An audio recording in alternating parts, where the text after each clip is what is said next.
We are live. I do the introduction. Please do. You today? can do Okay. everything today. No. This is a joint meeting between the Senate Finance and the House Ways and Means Committee. It is February 25th. And we are here at this point. We're going to be talking about education, finance, school budget update. And I'm Sean Casino. Sean, are you here? Come on up to the hot seat. If I masked your name, I apologize. Oh, that's it.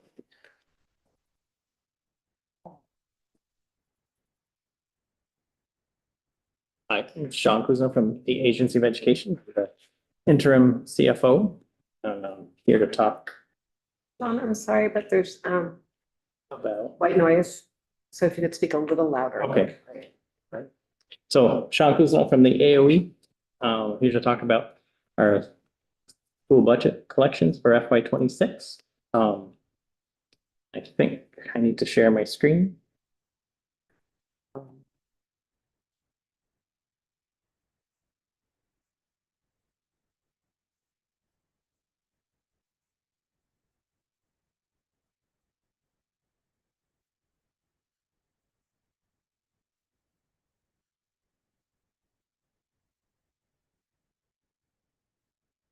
All right. So I don't know if you have my handout from today, but I've just updated the information based on what now is our preliminary budget collection. So this was due from any districts that had board approved budgets on the 15th of February. And we received 106 submissions, and out of the 122 we would expect. And it covers, it's the bolded line on the sheet. So I can show it up here. And There's something blocking your last few numbers up there. oh yeah, that's the window showing me you guys. Okay. So, There we go. better. All right. So we have 106 coming into the more detailed preliminary budget collection. And then we have 13 districts that we're using our older collections from December 1 or the collection we did in January to show their 26 numbers. Are those big or little districts? Yeah, there's a couple big ones. Burlington's in that group. Essex, Westford, and Rutland City are in those. Burlington's around 105 of ed spending, so that's a third of the 311 there. And then we have a few small budgets that we haven't received anything on. There are actually 3 GORs or unorganized towns. And so between the two, we have most of our weighted pupils covered in the budget collections. Let's see, anything else? I'm sorry, to clarify, the 106 just sent you updated information. The 13, you're using December numbers? December or January. Yeah, January if they have it. And then if they didn't report in January, we go back to December. But none of them are going back to November. No. Okay, thank you. Um, And then the 3 are all unorganized scores? yeah, Okay, thank you. there's only a few that have student counts. Mhm. And let's see, we're up 1 million from, I think, last time I talked to House Ways and Means. And we're, 100 and almost 12 million over last year for ed spending. And so our current projection for the ed spending appropriation is $1,993 million. And our current request in our budget, our budget request is still 4 million higher than it's looking like we will need. I Can you speak a little louder? The acoustics in here are Sure, terrible. I think people on that side yeah. can't Um, hear you at all. I have this problem in church too, so. So, yeah, I don't know if I have much else to say. Happy to answer any questions. So we're looking at a 5.95% increase overall, Yeah, yeah, where we're still under the 6%. so 6%. Pretty close. And when you say that the 1997 is your current FY 26 request, is it because you imagine that 4 is still going to come in? That was just the number we had when we submitted our budget, Oh, okay. so, Because normally we don't look at that number, we look at sort of the updated number. Yeah. Okay. And that's what you're expecting us to do this year as well? yes, Okay. I think that's what Julia takes into Okay, consideration. great. I just wanted to make sure there wasn't sort of a change of protocol on your end. Yeah, That no, was- just, And I think last time you were here, we asked you about excess spending thresholds. yeah, I'm seeing. I think around 8. That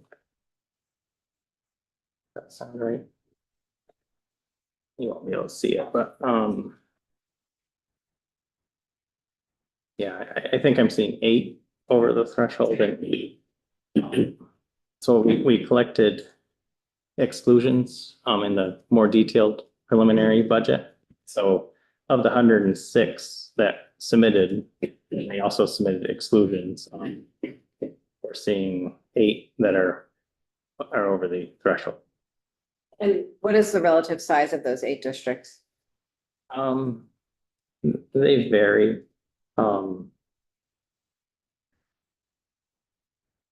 You know, you've got Canaan, Thetford, Jay, Standard, so some small ones, Marlboro, River Valley, Mountain Views, and Heartland. It's You think of yeah. So, Canaan, Thetford, Jay, Standard, Marlboro, River Valley, Mountain Views, and Heartland are the 3 showing over the threshold. Small, small. interstate, Thank you. Yep. no interstate. Okay. Senator Gulick? Thank you. Thank you very much, Chair. I think you're here just to present numbers today, is my guess.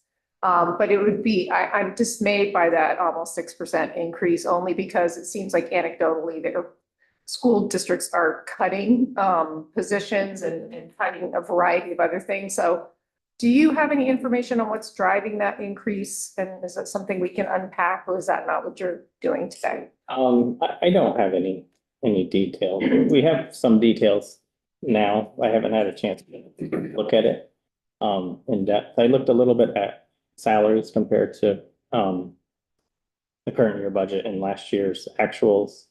But there's some things that didn't look correct, so I don't want to talk about those yet. Can you talk, would you be able to talk about them next week? I mean, the week after next, because we're not here next week. Probably, yeah. Okay, great, thank you. Chair, would you like to share your screen or is that? We've got another big black box. Yeah, sorry. There you go. There we go. Those are just my notes for. Okay, I was just wondering about the other one that you were reading from. I, again, couldn't hear, thought I heard you say those schools in J. Yes, yeah. If you're able to send us, to sort of update that document with that information after the meeting, we can repost it and then folks can have those edited notes. Okay. Thank you. Other questions? Yeah. I just, a follow-up question on, so I think I just heard you say that salaries, you don't really want to talk about them, but you have some data, but you're questioning the veracity of the data. Is that, can you speak to that at all? Just comparing it to previous years, it looks way off, so I've got to see why before we talk. Would the cost of health insurance, do you get just salaries or do you get the entire cost? So would health insurance be figured into those numbers or maybe into some numbers and not others? We would have have benefits. I only look strictly at salaries. It's salaries, Far. they are separated Yeah. information. Yeah.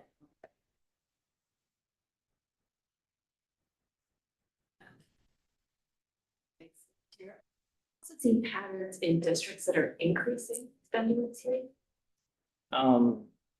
Like the sizes of the Okay. districts. Yeah, I think it'll be just, I'm going back to, Senator Felix' question.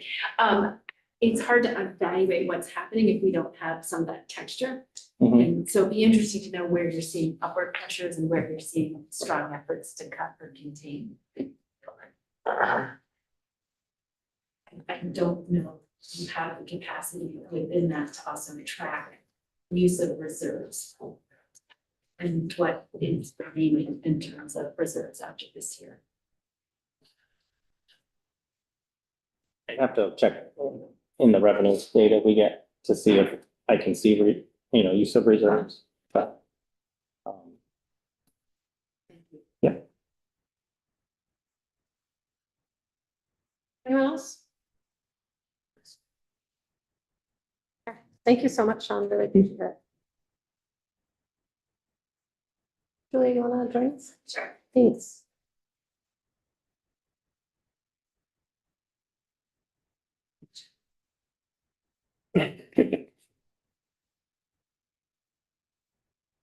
So I asked Julia to make two different updates to the education fund outlook for today. One, just to update the base numbers because we have new information, right? We do that all the time. And then generally it's our practice to also add sort of a new modeling twist so we can get our heads around some impacts, right? So there's the updating the basic numbers and then there's updating the assumptions. And the assumptions that Julia updated on the outlook are, I'm not going to call them a proposal. It's really just to help us get our heads around what happens when we use different assumptions in the outlook, and Julia will talk us through it. Thank you. I'm Julia Richter with the Joint Fiscal Office. There is an Ed Fund Outlook posted, I believe, on both committee pages under my name. Would you like me to go ahead and share my screen? That would be great. Thanks. Okay. Is this loud enough? Yeah, I think we know that there's a lot of humming around.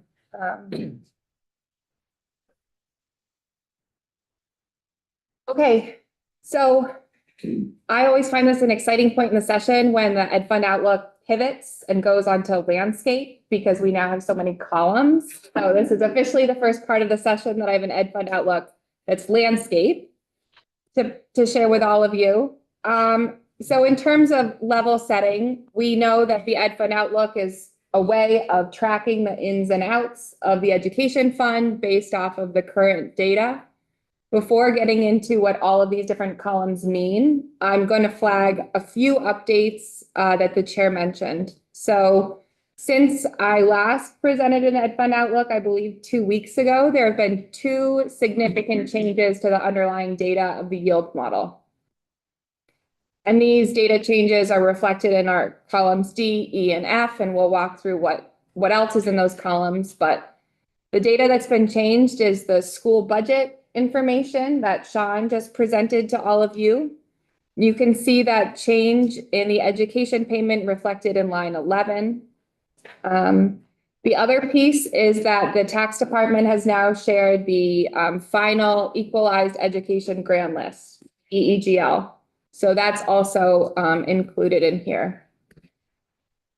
You'll note here in line I, where we have that statewide education grant list growth, that there's a slight decrease from the December 1st letter, which means that when we're solving for rates, all else equal, right? If what's being taxed, the value is going down, the rates need to go up a little bit to account for that decrease in anticipated growth. So level setting, what we're looking at here, should I just start walking through all of the columns? So we've got the A, B, and C. These are columns that should look very familiar to all of you. A, of course, is the lines. each line item. B, this is FY 2025, the House passed BAA. When I was modeling it, it was not on the Senate floor yet, which is why it's House passed BAA. Column C, this is the December 1st letter projections. And now moving into column D, this is starting to use the updated data. So what we're seeing here in column D are those data updates that I spoke about. So we see the education payment update and the change in the education grand list growth estimation. And I've solved the non-homestead and homestead yield and income yield for a uniform average bill growth. So that's uniform across all three classes, estimated to be 5.9% increase. Given all current data.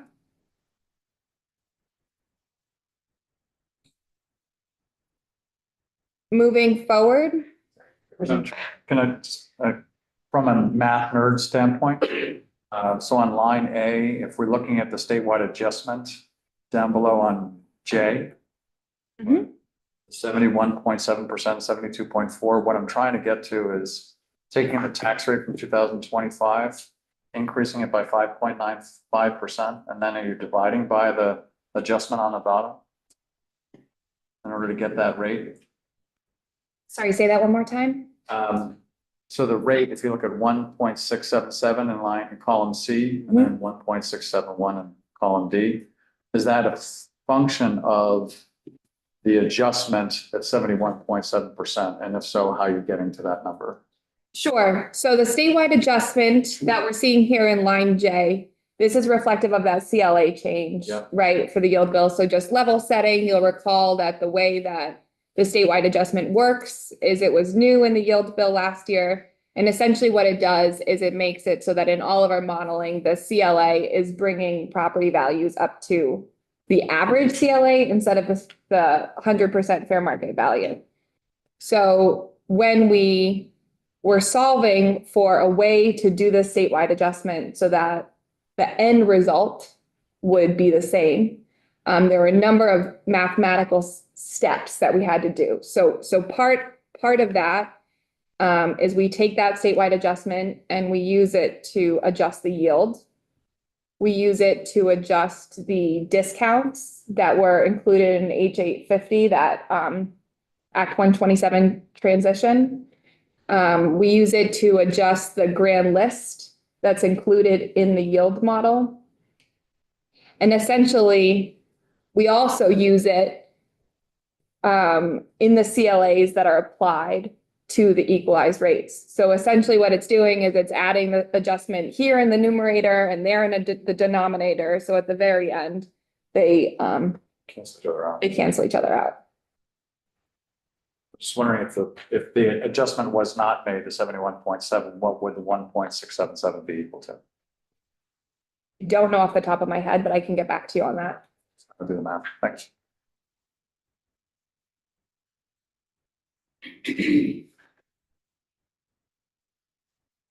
Okay.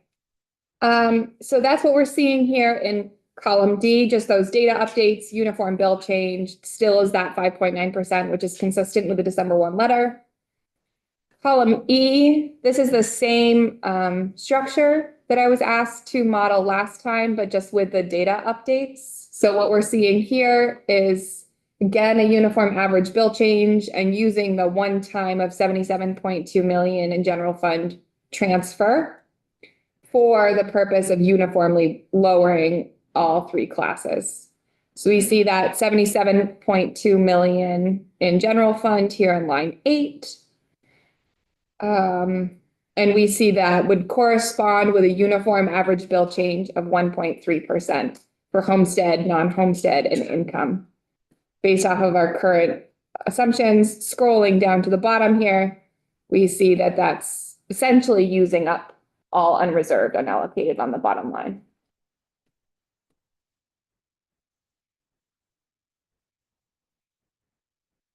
Finally, moving on to column F. This is, as the chair mentioned, sort of the new modeling exercise I've included here, that I was asked to include here today.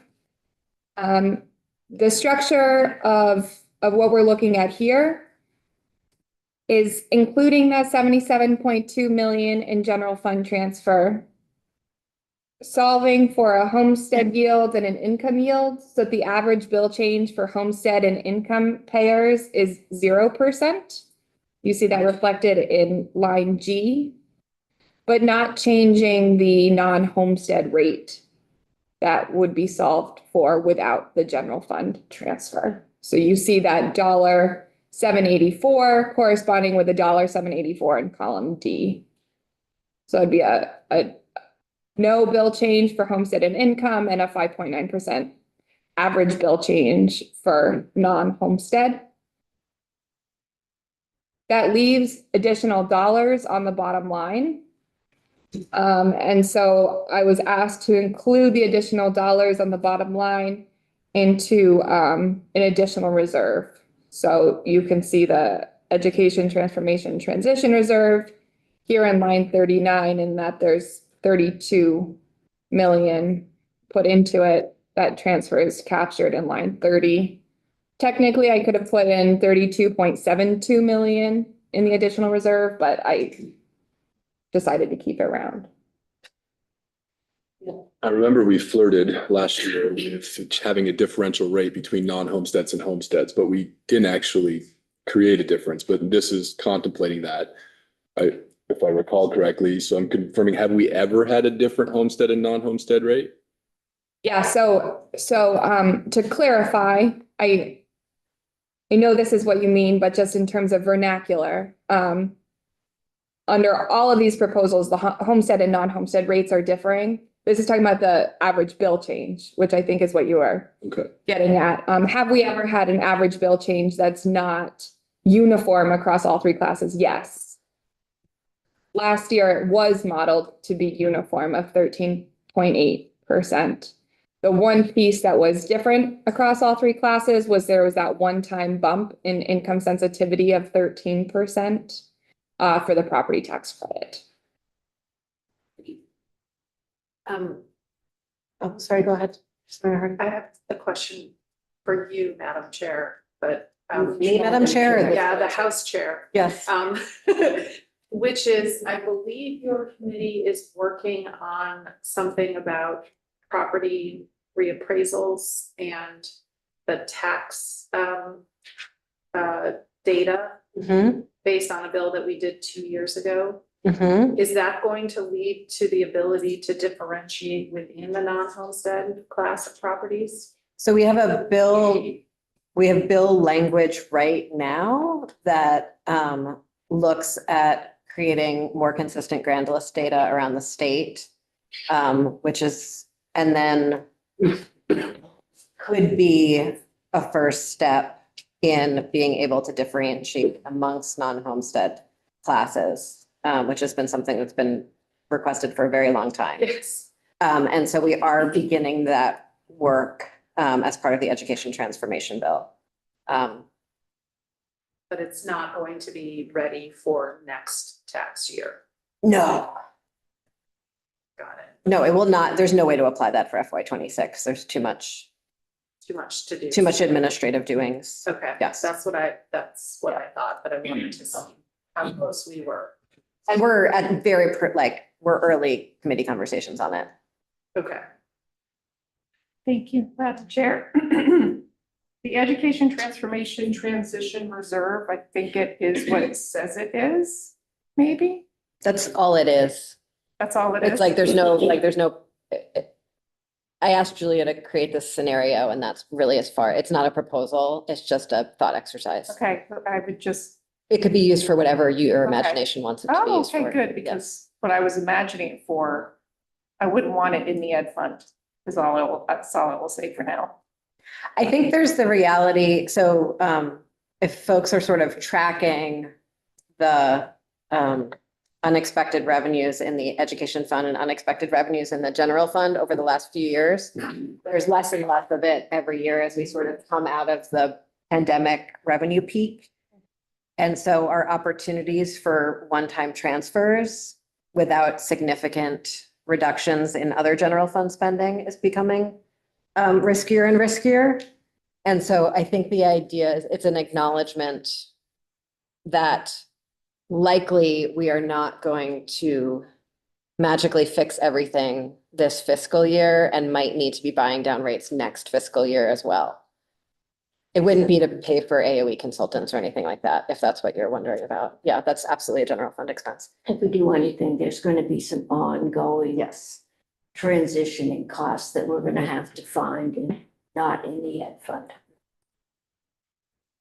Julia, one thing that I think we've been thinking about a lot is, and we talk a lot about the average bill change. That's where all the energy goes, but an average is just that, an average. And not an absolute and not true all over the state. And so I think I asked you to do a little bit of mathing on range and quintiles and things like that, so we can really better understand what that number means. Because it's just looking at an average feels very reductive given the pressure on the system right now.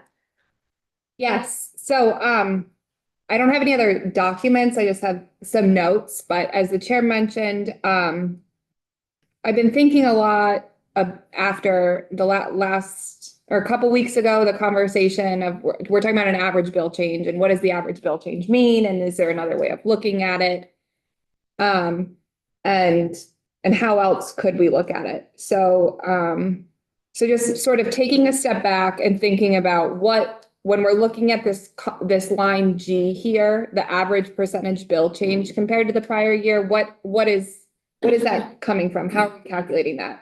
And essentially what we're doing is we're looking at the estimated appreciation growth year over year.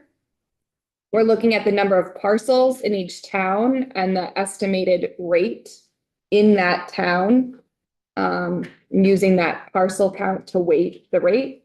We're looking at the prior year's weights. So essentially we're looking at a lot of different pieces of the education fund, tax bills and liabilities to calculate this sort of like weighted average bill change. One of the challenges when I was thinking about getting into a more nuanced or refined way of looking at the average is that we don't have a statewide reappraisal schedule. We don't have uniform grand list growth across the state. So when considering a bill, we need to consider appreciation and growth and rate changes, but I don't have a way of getting at a more refined value growth, only looking at the rates. So what I did do is went through the different scenarios here and thought it may be helpful to understand, at least when we're looking at the rates, sort of what the range of rates are. It's important to note that we are looking at a statewide average education grand list growth of 14.1%. And of course, looking at a rate is only one piece of a bill, right? The bill is the rate times the value of the property.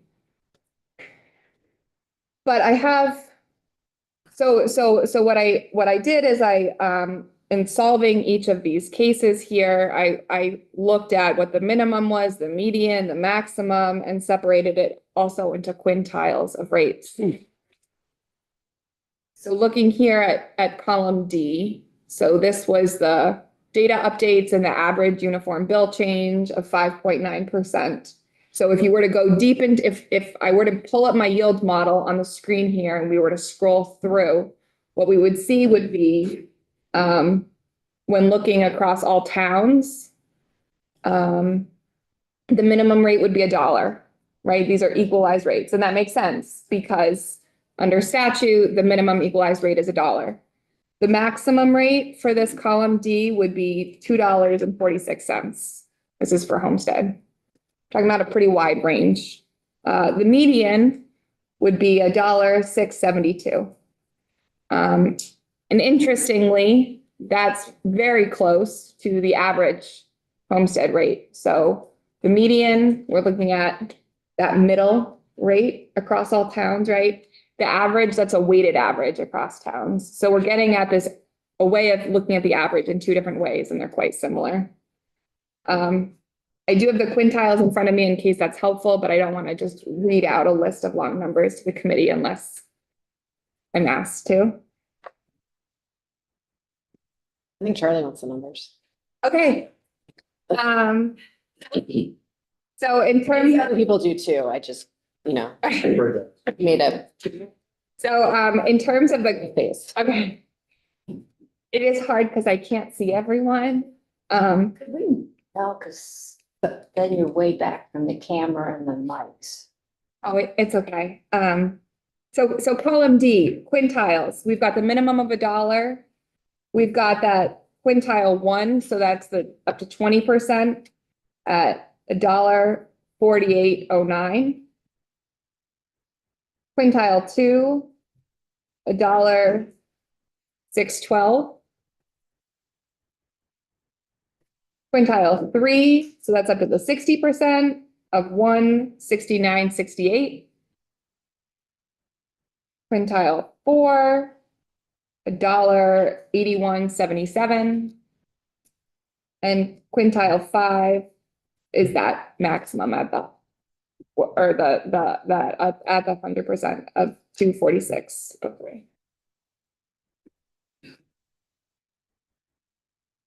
And I did this exercise for E and F as well.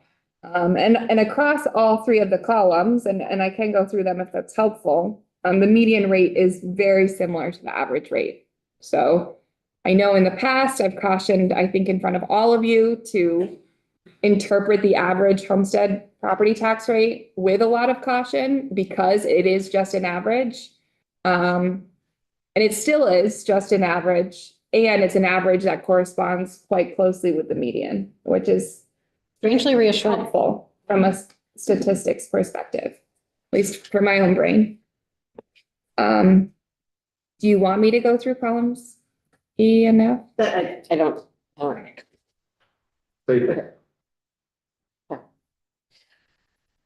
If we wanted to, I think this is really important information, and I want to make sure that we are using our very limited general fund dollars in it as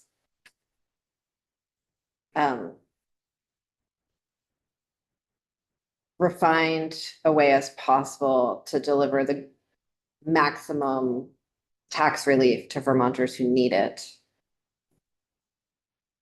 And if we wanted to sort of like deliver it to a specific quintile, like, can you even, and this is not like a grand political signaling I'm doing, anyone who's paying any attention, I'm really just like mathing here. Do you have any ideas on that? Like, I think what we did last year around the extra percentage on the income yield was like a very, very clunky thing to do. I think it was necessary in the moment, but it was clunky.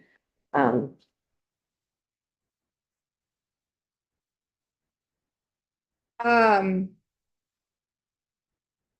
mean, it's an interesting question. It certainly is a policy question of considering putting funds towards Vermonters who need them most. That's a policy question. Yeah. I can't determine who needs them most. When thinking about reducing bills or reducing liabilities, it gets into the question of, we have the property tax credit, right? It's estimated to be 153 million in fiscal year 26, and we have all of those different parameters for that property tax credit, right? We've got the homestead value, the house site value, and the income thresholds. One of the pieces that's challenging when considering modeling is you pull one lever and the balloon pops out in another place.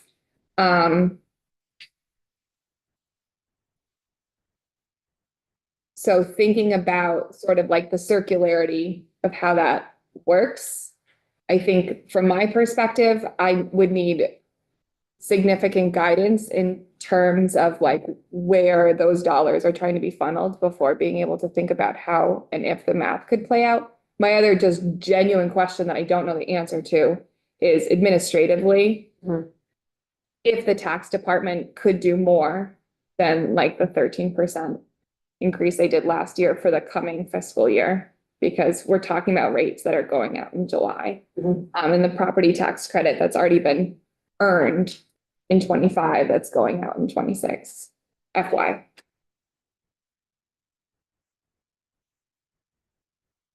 Other questions for Julia? Thank you, Julia.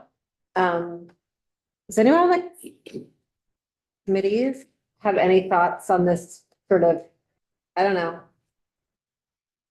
using metrics other than the average bill change as a way of thinking about setting the yield? I know it's sort of a, yeah. Representative Slocum. Without understanding something about the districts that are falling at each of those quintiles, those numbers aren't meaningful to me. For example, there's a district that still gets federal impact aid that typically has its ed fund liabilities and nobody else has that local resource. So they tend to have the lowest tax rates in these historically. It's not because of anything they're doing operationally, because they get federal impact aid. And so it's hard to know what to make sense of that and who needs help without understanding who those districts are and why they ended up in that tax. I just don't know why those particular towns, because they sounded like there were a lot of small towns that were hitting the excess spending threshold. What is the commonality in those towns? Is it just that they're small? Or do they have an extraordinary number of special needs students? Do they have an extraordinary transportation bill? They aren't the ones you think of as hitting excess spending, or I don't know that they're the ones we want to target. Could be And I- decaying student population. I think we also don't know whether it's the districts in the top quintile are the ones who have hit the excess threshold. Right, that's, I feel like calling children decaying is very, so very nervous about that. Representative Senator Bell. Sure. Thank you. I only associate decay with teeth.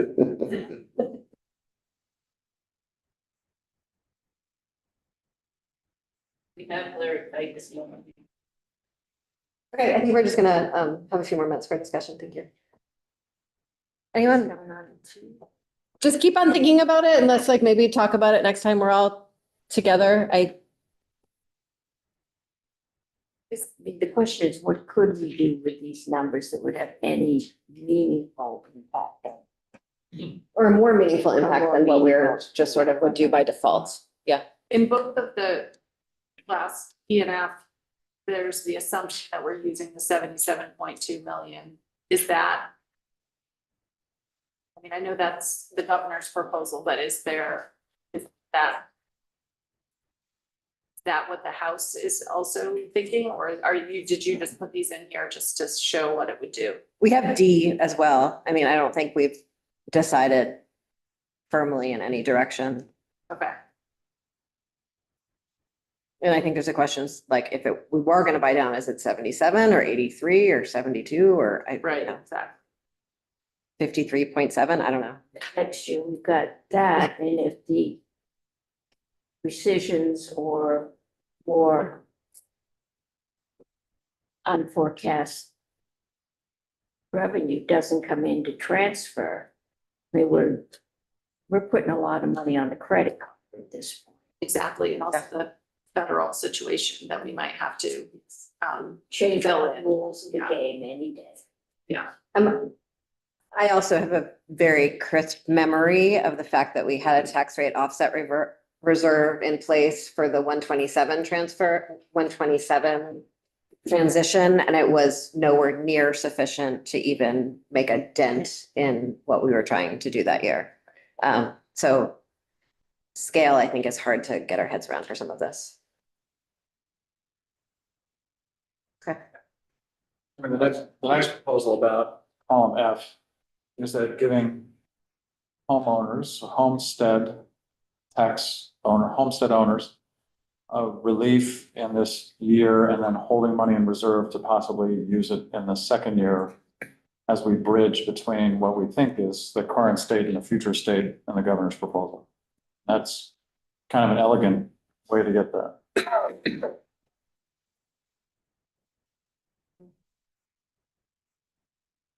Thanks. Okay, thanks, everyone.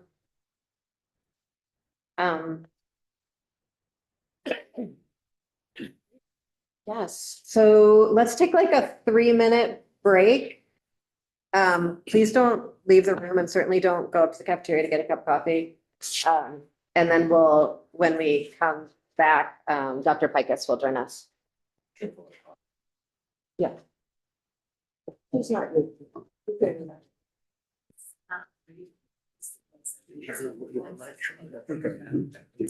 Yeah, you are.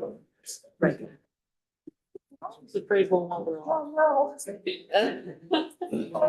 3-minute break, it's like 20 minutes later. They get out of the room, it's at least 40 minutes. Yeah.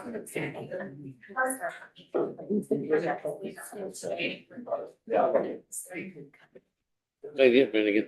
Just don't forgive. Stand up. Right. Oh my God.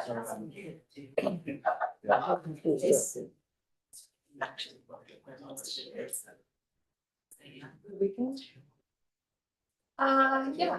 I mean, my whole bills, yeah, that's not much happened. That's okay. Always good. How about you? I was busy. Actually, yesterday. This is the before. This is any of our community. Oh,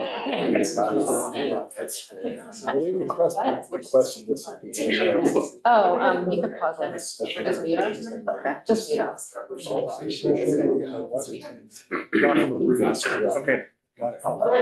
Maybe turn the video off.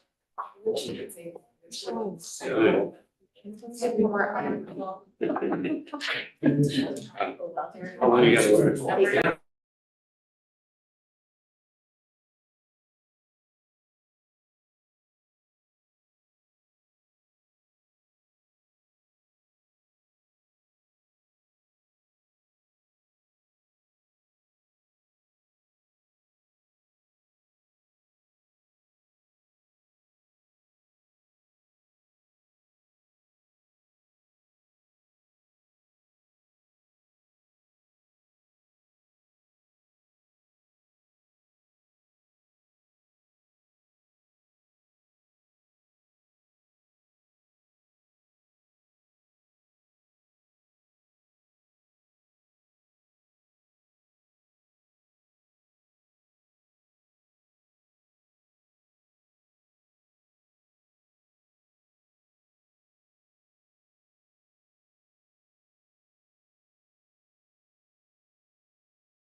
Do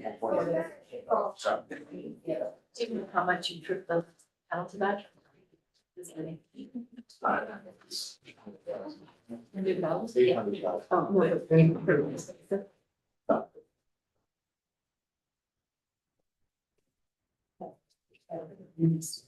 Oh, no. Yeah. I did that on reserve.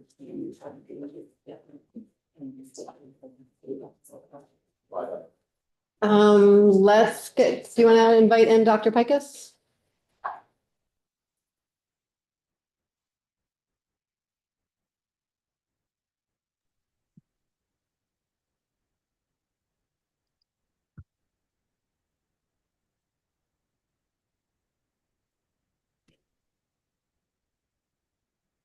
He was there.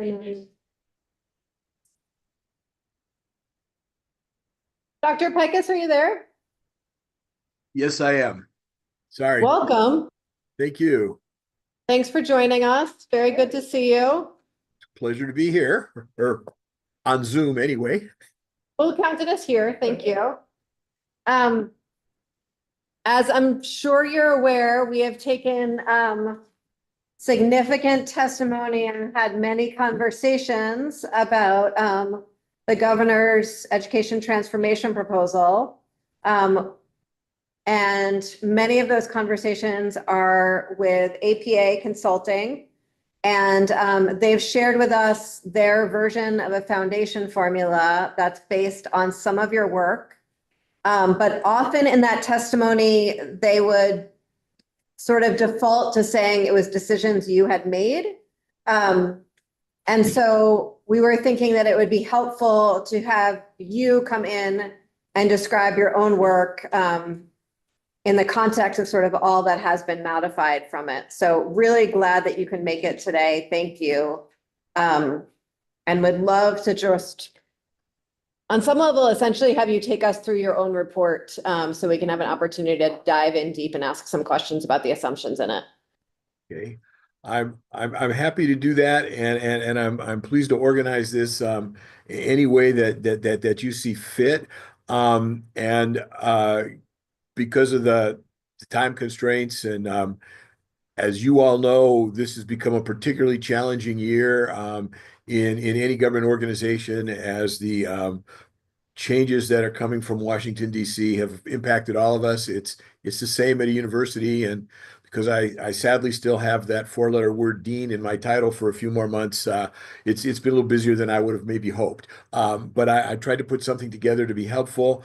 When I spoke with Julia Richter yesterday, she said the same thing that you did, that you might prefer more detail than I'd put in my original set of PowerPoints. And so I can simply share my report and walk through each of the lines of that and try to talk about how APA's work has differed.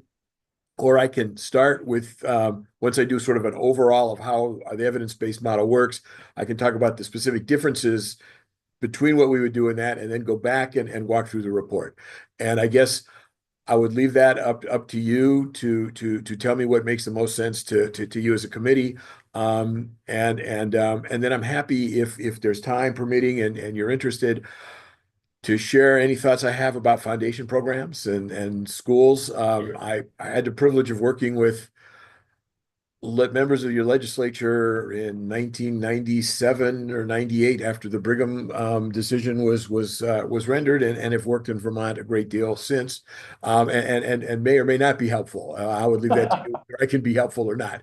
That certainly would be at the committee's preferences there.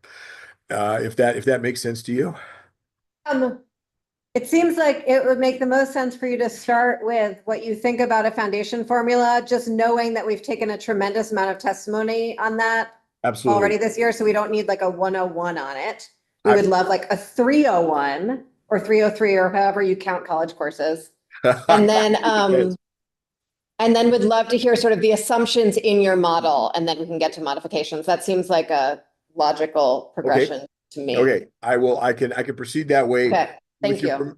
With your permission, I'm going to share my screen. Please do.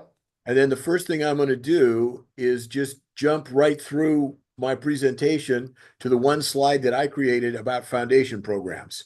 So that it's as simple as possible, because you had warned me you would prefer not a lot on foundation programs as you've been doing this previously. So I'm setting this up so I can see all and see the thing. So And right now we see a spreadsheet on your computer. We do, and a lovely beach scene. We do not see a PowerPoint slide. okay, I apologize. I obviously, my skills in sharing things are more limited than I wish they were. Actually, still continue to find it very challenging myself, so. Let's try, oh, I think I see what I did. This should be the correct one now. Hopefully now you simply see a PowerPoint. We do indeed. Oh, thank you so much. I apologize for that. It looked right the first time. So, and I've already then moved my slide to something that says foundation programs. My memory is when I worked with the legislature way back after Brigham, they had interpreted Brigham to say that a foundation program was no longer constitutional. And I had suggested to the legislature that what I loved about the Brigham decision was it was 26 pages long and it quoted from my textbook. It quoted from my textbook on the weaknesses of foundation programs, whereas I would say that we thought they have some value and some strength as well. And I think what Vermont has done over the years has worked hard to create a system that makes sure that wealth doesn't drive or has limited effect on how much money school districts are able to spend without using some of the more traditional tools that school finance uses. So foundation programs have been around since about 1905 with something called the Strayer-Haig Foundation Program. It's a very powerful way to equalize property tax disparities. You create an amount of money, foundation amount, and then set a tax rate, and districts that don't raise enough money with that tax rate are then reimbursed through some form of state resources. Districts that are raise more money, either keep it or return it to the state. You have a fairly rich tradition of what I'd call recapture, returning it to the state in the different ways that you create the tax rates for school funding levels. And it's possible to use a tiered rate to say that you would equalize additional resources beyond the base foundation level that's equalized, and in some cases not equalized. And in states that have gone to a third tier, if they've made it a high enough level, very few districts take advantage of those, and it's tended to make acceptance of these policies easier to put in place. Now, if you really move to 5 school districts, then you probably don't need that third tier as each you really only have to do, you can almost do the calculations by hand if you get to that point. And I don't fully understand the politics of how that will work or how you will get there or what'll happen. So I've made a career out of trying not to use the consolidation word in most of my work, and this is a very large, powerful suggestion to do so. I think the issue with the foundation program is you need to keep the funding level up. What's happened in most states, and what my memory of Brigham was, my memory of suits in most of the states I've worked at, is the state sets a foundation level and it doesn't keep up with the cost of education as defined. And then you run into the problem of everything falls behind and you run into legal trouble. So that seems to me to be the first challenge that you would face is ensuring over time that the funding level remains adequate. You also, I assume, Vermont's property taxes are income or means tested.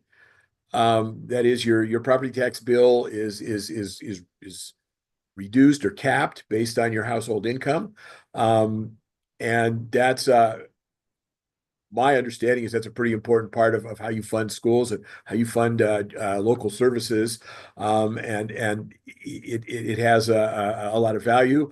My memory in I believe our 2012 study was we really identified between the circuit breakers that you had and the means testing, there were individuals who could vote essentially unlimited increases in school spending and their tax bills wouldn't change. The level to which you want those incentives to stay in place, I think these are policy decisions that seem important. And then my guess is that with many fewer school districts, a foundation would work better than it did when Brigham was decided, and it's probably a strong way to go. And I'm just going to stop there. That's my 30,000-foot level on it, to respect your wishes, and I can answer questions if you have any, or move on to the other pieces of this. Any big picture questions for Dr. Pecos about foundation formulas? I Yeah. think it's big picture. Thank you, Yeah. Madam Chair. Your last bullet point, can you speak to that? Why is it better with fewer districts? I read, I think in one of the APA reports that at the present time, the variation in per pupil wealth across the districts in the state now was something like a factor of 11 to 1. And my back of the envelope estimate was that across the 5 districts, the wealth differences would be about 2 to 1. And so it simply makes it easier to build a system that allocates resources and leaves the vast differences in tax capacity of very few districts. It undoes the problems that often cause the problems that lead Supreme Courts to say the system's unconstitutional. So, and it doesn't have to be 5. I mean, I think the number is about 188 school districts now, and some number substantially less than that, but more than 5 would have the same impact. To some extent, it's algebra, but to a large extent, the fewer districts that particularly have lots of money recaptured from them, or feel very constrained for what they want to spend, the typically easier it is to find foundation levels and maintain them. You always, of course, have the issue of those who are unhappy when they're constrained in some way, and that's part of the challenge. But my sense is that the number of districts simplifies the arithmetic in developing a foundation program. Senator Hardy, and then Representative Brannigan, and then Senator Chipman. Madam Chair, thanks, Professor Pecos. I wonder if you had recommendations for your, 4th bullet point about the challenges ensuring that states continue to fund their share. I mean, right now, as you know, we have this sort of state and local relationship where the local voters approve budgets and then the state sets the tax rate to fund those budgets. Right. And so we're in a position right now as state legislators of honoring the votes of local voters. If we get rid of any votes on budgets, we get rid of that connection between the state honoring the local voters' wishes. And so I'm wondering, what other mechanism have you seen to be effective at essentially keeping state legislators honest about their funding of schools? So as I understand the Vermont system, you largely use state levies to equalize tax yields based on the decisions that local school districts make in terms of their spending. In theory, you could continue to do that with 5 school districts. The model might be a little simpler. I've worked with the JFO staff in the past and tried to understand that model, or the agency folks, or the tax commission folks. It's fairly complicated. But there are other state funds that go into the education fund before all the money's distributed, as I understand it. I think I read $600 million last year, which is a large share of total spending. If you were to move to a foundation program, you would in fact take away a large amount of local school district decision making. Now, one thing that might do is, if there are districts that want to spend less than the foundation level, and that's less than some level that's deemed adequate, you would force them to bring their spending up. And historically, it's turned out that the districts that even when there's great amounts of equalization, still have the lowest spending are the districts with the lowest tax capacity to begin with. They spent low, they stay low, they just have lower taxes than they did before. And high wealth districts, even when you recapture money from them, continue to spend at high rates, even if they have to share tax revenues with other school districts. In a foundation program, the source of, if you will, the state's equalization revenue could easily come from a statewide property tax levy. And you could, the concept here is each of the X number of districts, let's call it 5 because that's what the proposal has, levy a tax rate of a certain amount, and then the state contributes additional money, whether it's raised through its own taxes or other ways. And I, as I read the report, exactly how that mechanism is going to work is what you've probably spent all your time talking about foundation programs with. And so I'm sure I'm not up to speed with the options that people and staff in Vermont have thought through. Can I interrupt you and sort of maybe reframe the question slightly? Certainly. What do other states do in order to protect themselves against sort of the political pressures to underfund foundation formulas in out years? Some do it better than others, but the key is the legislature and the governor has to make a commitment to raising the foundation levels. Many states have a cost of living adjustment. Other states have even put in things like mandate things that require that mandates be funded and added to the foundation program. But it's been a concern. The process that has worked in some states now is they require that the system be recalibrated on a regular basis. I say that a little bit carefully because that's also a full employment project for consultants like me, and I don't want to imply that that's what I think you should do. So it's finding processes to know what the level of expenditures should be to have confidence that every student, every child in the state has an opportunity for the education you want them to have and meet the standards you've established for that. And you need to be vigilant at keeping up with what that number is. And it's a negotiation. That the challenge, of course, is different people have different views of what the right number is. Vermont has been a interesting state for Alan Odd and myself, in that this is the only state we've done adequacy studies where our number is lower than what the state currently spends in total. Everywhere else, our number is higher. So you at least would start, it seems, with if you believe our number is the correct number, you would start at an advantage. But you have, and the challenges come when the economy is weak and tax revenues are down. How do you continue to bring in those resources? Or when the economy's strong and you cut taxes, then when there's changes, you don't have the resources to do it. It's a problem every state faces. And then they get refixed with foundation programs or with court cases. But you have to have a system in place that forces the state to think about what that is. And there are probably 49 different approaches to do it. Thank you. Chair Cummings, do you want to jump in front of the line of No, we have you? Okay, Representative good. I think Representative Brannigan and Chittenden and then Beck. Professor Pikus, thank you again for taking time to be with us this afternoon. I want to draw your attention to the 5th bullet point, maintaining Vermont's income tested property taxes. So we've used property taxes for quite a while now in Vermont, and there is a lot of discussion over whether or not we should continue with property taxes or go to some other method. And here in Vermont, we're very rural, a lot of farmers, a lot of logging. There seems to be a feeling that property is no longer the indicator of wealth that it used to be years ago, and that maybe income would be a better way. So I'd like to know how you're feeling about leaving property taxes alone and going to an income tax. Or also, Governor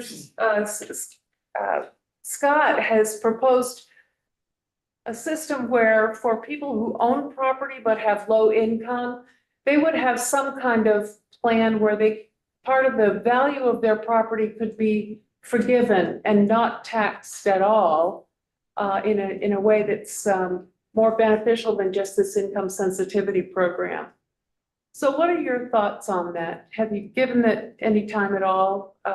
What do you think? I think that I've thought about that as much as anything when I think about Vermont school finance. And I think I helped coordinate a program at some point. I did some work for previous governor and bringing a group of people together to talk about things. In a group of economists who study school finance, we can always get a good argument as to whether what you have is a property tax that's income tested or an income tax that's collected through property tax systems. And I'm not sure which exactly it is. That said, it makes a great deal of sense to have a progressive tax system that asks people who have greater means to pay a higher proportion of their income in taxes, however you measure it. And there's no question, if you're measuring it based on income, the closer you come to actual income, the more accurate your measures will be. I think that a tool that you do use to some extent, or at least you did the last time I did some studies, something called a circuit breaker property tax relief program. Yeah. Yes. And to me, that's a very powerful tool. That the challenge with, as I read I only read summaries of the governor's proposal, so I don't want to be critical of something I'm not fully versed on. But to provide some kind of an exemption to a portion of the value of your property based on your low income, the challenge is your income can vary from year to year. If you're a farmer, I assume there are years when things go very well and you have a high income, and other years when things go poorly for whatever reason and you don't have a high income. And if you're going to reevaluate that exemption every year, that's a very challenging thing to do, particularly when you want to factor in other kinds of appraisals about how the land would change value generally. So my recommendation would be to have a fairly clean grand list that you can manage, that you know what the property is worth, you know how it's going to change over time, and then base the actual tax bill on a tax rate that's established and provide some kind of circuit breaker relief when people have a low income year, or they just generally have a low income, and that goes away. And it's a pretty powerful tool because you could actually change those measures or those percentages over time or in time to reflect other kinds of policy needs about overall levels of taxation. So that would be off the top of my head, a way to implement what I think I read the governor was suggesting, if that was something you wanted to do, is to provide circuit breaker relief rather than changing household property values every year. Thank you. Senator Chittenden, and then Beck, and then let's make sure we actually spend time on the study itself, because I think we all have some big questions that only one person can answer. Dr. Pikus, thank you for your time today. I heard you talk about a state guarantee to subsidize low property wealth to pupil ratios. I also hear you talking about a recapture rate. What we've seen from the administration so far is they proposed a state guarantee to subsidize low property wealth to pupil ratios. But I didn't see in that proposal, but maybe it's a discussion to be had, is to simultaneously have a recapture rate for high property wealth to pupil ratios. Is that a common approach that you've seen in other states? And do you think it makes sense to have both of those angles covered? It is, if you raise the property tax rates and systems and foundation appropriately, relatively few districts are recaptured. And so that's the first step. Some states use it, some don't. In Wyoming, they recapture resources from locally raised property taxes. In California, they do not, but they have some equalization systems within the county tax collection systems that do a little bit of that. And we don't really want to talk about California, even though I live here. It's probably the worst example of anything you want to do. So we'll just kind of stop there, okay? I'm sure I won't get any disagreement from you about, we don't want to talk about California, other than it's 85 degrees out here today, which may or may not be something you think is a good thing. But it's so it just varies. And the problem, of course, is any form of recapture is extremely unpopular with those from whom it's recaptured. And if you go back to the early pieces of Act 60 and the variations you've come to there, you essentially do recapture. And that's what happens when you set these tax rates that everybody plays in and works on. But there are districts right now in Vermont who pay more in taxes into the education fund than they're probably spending on their total schools. I assume there are examples of that, which is effectively recapture as well. It's just how you choose to enact it to make it acceptable. At the end, the algebra kind of all works out the same. Thank you. Senator Beck? Yeah, Larry, as to the challenge of the state continuing to fund its share of the foundation, we have an education fund. It has its own revenue sources and streams, and there is no longer a general fund transfer in Vermont. Do those provide some good natural protections against any future shenanigans as far as the state's commitment to the foundation, or do you not think that they provide much protection? I hate to sort of punt this one down the road, but I think it really hinges on the strength of the guarantee of what the education fund receives in funding. That is, if a future legislature could come in and change the parameters of that and reduce it because they needed to, or take some of that money and put it in the general fund, you wouldn't have much protection. And I apologize, I don't really know what kind of legislative or legal or constitutional guarantees you have for the revenues for the education fund.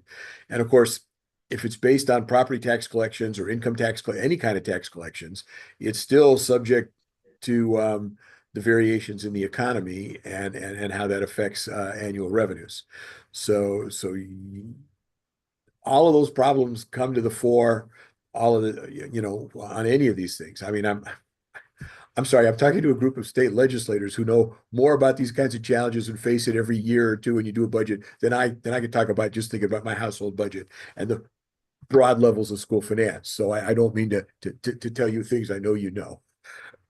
Thank you. Thank you. Just a follow-up comment. I appreciate the answer. I definitely think Dr. Pikus is, but those are all things that can happen in our current education fund too.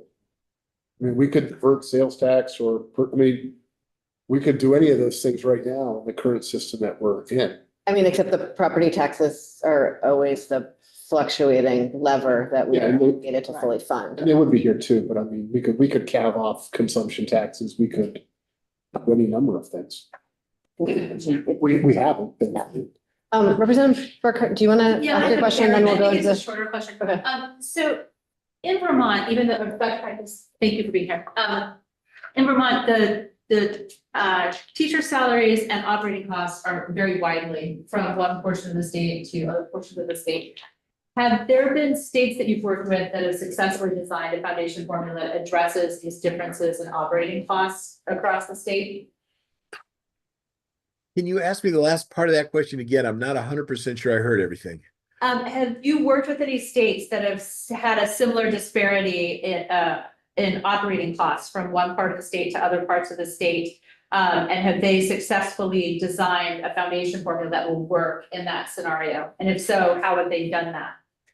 Well, of course, part of the purpose of a foundation program is to also limit the disparities in spending that exist. And then in some way, limit the decisions districts can make to go beyond the foundation level. That is, only equalize up to a certain point and force districts to fund it on their own after that. And you need to build the foundation level and if you will, the second tier of the system at high enough levels so that you don't have great disparities in spending as well. And then the question is the issue, everybody gets to spend what they want, but it's the wealth of the state that makes the difference, which is what I interpret Vermont to have done for the last 30 years. almost? Or do you want to constrain the total amount that's spent in some way and say that you really have, you don't need that additional money, or you shouldn't have access to it, or the taxpayers don't want you to have access to that money? I would say that there's not a school district I know of, and again, California drastically constrains things, in part because we have constitutional limits on property taxes and things like that. And there's not a school district I know of that says we have enough money. I'm going to guess that even the highest spending school districts in Vermont may actually say the same thing, and have made decisions of how they would spend differently in order to pass budgets with the local at the local town meetings. So those are the challenge is what is the state's sense of what absolute minimum everybody needs to spend is? How much is the state, or willing to participate with some level, some kind of state resources to allow local choice? And then what happens up above? When we last studied Kentucky, and it's been a long time now, they had a 3-tier system like that. And really only 6 school districts out of about 150 chose to spend beyond the equalized second tier. And they were very small, and it made, relatively little difference in the whole picture of things. And that was never challenged in court. So I couldn't say that it was or it wasn't legal, but it was a small enough amount of money that it seemed to make things work. So those are really hard kinds of choices that policymakers and legislators make in terms of how much are we prepared to make sure everybody has, how much are willing to play if people want to spend more, and at what point do we say you're on your own, and take the heat for the fact that a district with very limited capacity wants to spend more and just really is unable to do so. So you want to minimize that last tier if it exists at all. But it's setting policy targets and goals, and the hard part is what's an adequate amount of money, which is where I think you want me to go next. And one of 4 models that estimate that. Wyoming requires that it be recalibrated every 5 years. In the model that we built many years ago in Arkansas, the state itself recalibrated the numbers in the model every 2 years, and we came in a couple times and did a desk audit of their recalibrations. They've since changed how they do things quite a bit since Governor Huckabee was elected 2 years ago. But that's the other thing. School finance systems are living, breathing things, and they constantly change with the needs of children, with the financial conditions of a state, and then the politics of each individual state. Thank you. So we have been diving in fairly deep to some of the assumptions underlying the numbers that APA gave us, and so are excited about the opportunity to hear about how you constructed your base.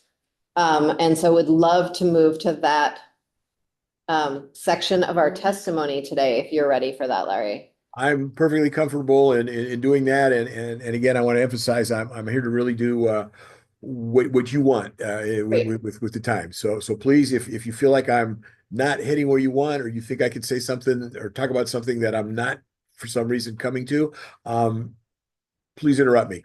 Thank you, I will. Good. I feel very comfortable with that. My hope is that when we're done, I've helped you in some way. So I'll be sure I'm giving you what helps. So adequacy is a concept that came out of a couple of school finance cases a long time ago in West Virginia and Kentucky. It found its way into the academic world at some point in the mid 1990s, when a guy named Bill Clune, who was working with a center that Alan Ogden and I were running, that actually said this is what adequacy means, and we've been thinking through it since. But it boils down to how much money do you need, and that turns out to be a very hard question to answer. And getting agreement on what that number is very, very hard. And where it's easiest to get agreement was in a place like Wyoming, where the court said, figure out what that number is and pay for it. And they hired us, and we came in and told them what we thought the number was, and they paid for it.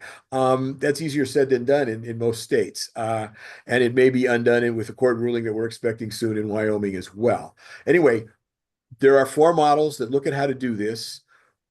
2 of them are the ones that are probably most in play in Vermont right now, because we do the evidence-based model, the people who do what's called the professional judgment model mostly runs through APA.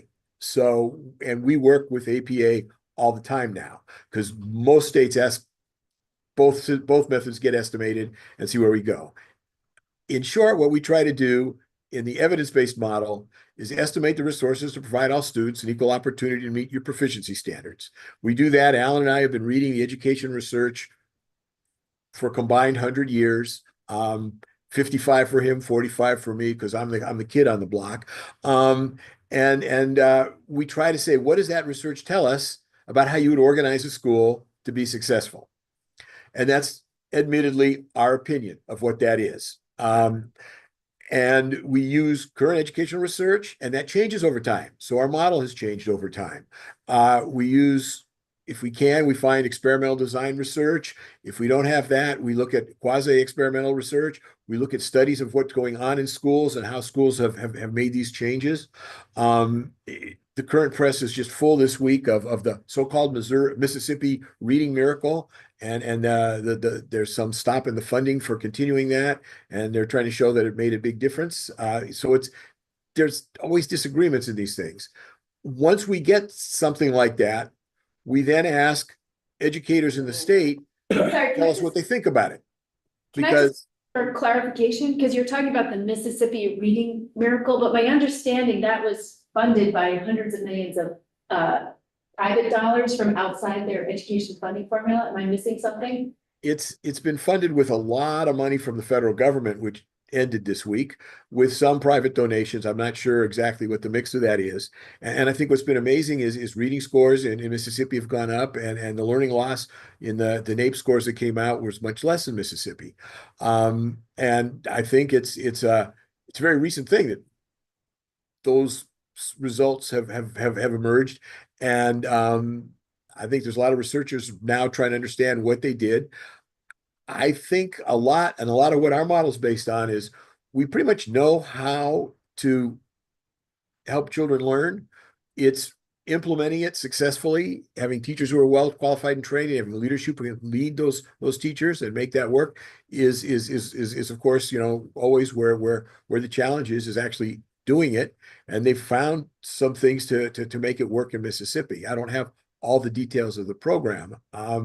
But that's what has gone on, and it's particularly jumped to people's attention because it seemed to be working, and there's some worry that it may be cut back, and so we'll have to wait and see how that affects how people move forward. What I would say about the evidence-based model, if I can jump back to that, is that it's a dynamic model. It's changed over time, and we've been working on this since 2000, 2002. And it's changed. And we've done 2 adequacy studies in Vermont in the past as well. And in addition to the study that we're talking about here.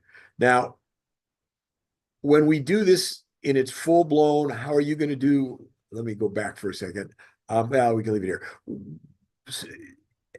Adequacy study, evidence-based adequacy study. We've spent a year coming in and meeting with the legislative committees, the education committees, the interim committees every month, go through our model. We bring it in, we show it to the committee. Then all the stakeholders talk to the committee members. We come back and you all have questions that we try to answer. And we come to a sort of an agreement about what that model looks like and what it's going to cost on a school by school and district by district basis. And then we estimate that total cost and bring it forward. And then it goes through a legislative process to be implemented in the way that it is. And it's honestly rare. Sometimes it's just to calculate a number, if you will, like we're using here in Vermont. Other times it's a more detailed sort of a model that we've built that Wyoming uses literally to distribute money to every school district. And when they make a change, they actually expect me to certify that staff made the changes in the model correctly. So the range of those things vary quite a bit. The professional judgment model, which I don't think APA estimated in Vermont in the current time, They did not know. They talk to educators first, estimate costs, and come back. We've worked with APA in 4 or 5 states where we've then reconciled our models. And what you're seeing when APA makes its recommendations about how to change our model is essentially the compromise that we came to in some work, very similar to the compromises we came to in work we just finished in Colorado. But we've worked together in Colorado, Maryland, Michigan, Washington, D.C., maybe one or two other states. And So Larry, to clarify, I'm interrupting because you told me to, but to clarify, the way you usually work together with the combination of the evidence-based model and the professional judgment panels is not what has happened here. It's been a much more disparate effort. I am hoping you can, and right now, the screen that we're seeing is still that same slide on the EB study. Mhm. I would love if you could take us through your report and really like somewhere starting on like page 62, you get into how you, maybe it's 70, it's like right there in the core middle of the report. You get into how you built the base. And I think that's really what we want to understand. Okay, what you wanted, okay, I can do that absolutely. What I want to say is one of the challenges with this study was we really estimated the model using state level enrollment figures, not school by school figures, because there was no time and resources. And a study like that is a much more exhaustive and extensive study. So there are some limits to how this number might change in a world where we actually went to we actually estimated this for every school and aggregated it up. It's particularly challenging in Vermont where you have so many small schools and there are some adjustments for those small schools. What I did, Representative, I guess my question is, do you want me to just say our number is X and here's how we got to X compared Yes, to your number? That Or do you want me to go through that kind might of sound the, very boring, but that is actually what we would like. We have done that with APA already. And there are certain areas where they just sort of they deferred to you. And so we are looking at footnotes of footnotes of footnotes, and we would love to get to at least the 1 step removed footnote instead of the 4 steps removed footnote with you. Okay, that works for me. Thank you. I know it might sound very boring, but that's actually what No. we need to do. I guess I'm really wanting to make sure this works the way this works for you. But you specifically said page 62, so I'm gonna. No, that was not a. Okay. That was not a specific page. I don't remember the exact page number. I just remember it was like in the middle. Maybe it was 73. I don't know. No, that's fine. That's fine. I understand what you say. I was actually thinking it was like where I was sort of starting was like page 122 or something. Great. I love that. But what I think that the best thing to do is do like 2 quick seconds where I give you a sense of how the model works. Okay, thank you. And then I give you a better picture of it. And I can either walk through each of those pictures or then talk about how once I estimated all that, I got to the total. And I will defer to your preference for how to do that. Okay. Or I will try to talk you out of it because I really think it would help if I do it the other way. But at the end, I'm going to do what you tell me to do. Okay. I think that's the best way to do it. So you should be looking now at a slide with 4 roughly small rectangles and 1 sort of larger, skinnier rectangle at the bottom. And what we do is we divide the evidence-based model into 4 parts. The main one is staffing for core programs. That's teachers in classrooms and principals and what you need to run as a program for all children. Then if you go sort of from that one to the bottom right-hand side, we then estimate additional resources for struggling students. Now, the key is any child can struggle, whether they're fortunate enough or unfortunate enough to have a parent who's a college professor, or they have less successful circumstances. But we need some proxy to estimate what proportion of children are likely to be struggling. So we generally use measures of low income and English learners to do that. And we'll leave special ed aside like APA did for now. And we can come back to that later if you want. But we largely think a lot like Nate Levinson does. And I know you've worked with him as well. So we estimate additional resources for each school based on the demographics of the school and the children who are there. In addition, there are some resources, textbooks, technology, other kinds of programs, in our case, resources for gifted and talented children, where we simply allocate a dollar amount for each child or each student, okay? And then finally, that gives us, if you will, school level costs. There are central level costs associated with any school district, cost of administrators, cost of buildings, maintaining buildings, operating buildings, all those kinds of things. We estimate what you need to do that. And then finally, to come up with a cost, we would use in Vermont specific factors, because it's your salary schedule we use. It doesn't make sense to use different salaries than you're paying people in Vermont, but you can pay it to the number of people we estimate you need and in the proportions we estimate, not necessarily how they exist in the state. If we go down one more to a little bit more complicated picture, and I don't know Okay. how big your screen is, yet or not. I guess, before you leave that Vermont specific section, this is Ann Cummings.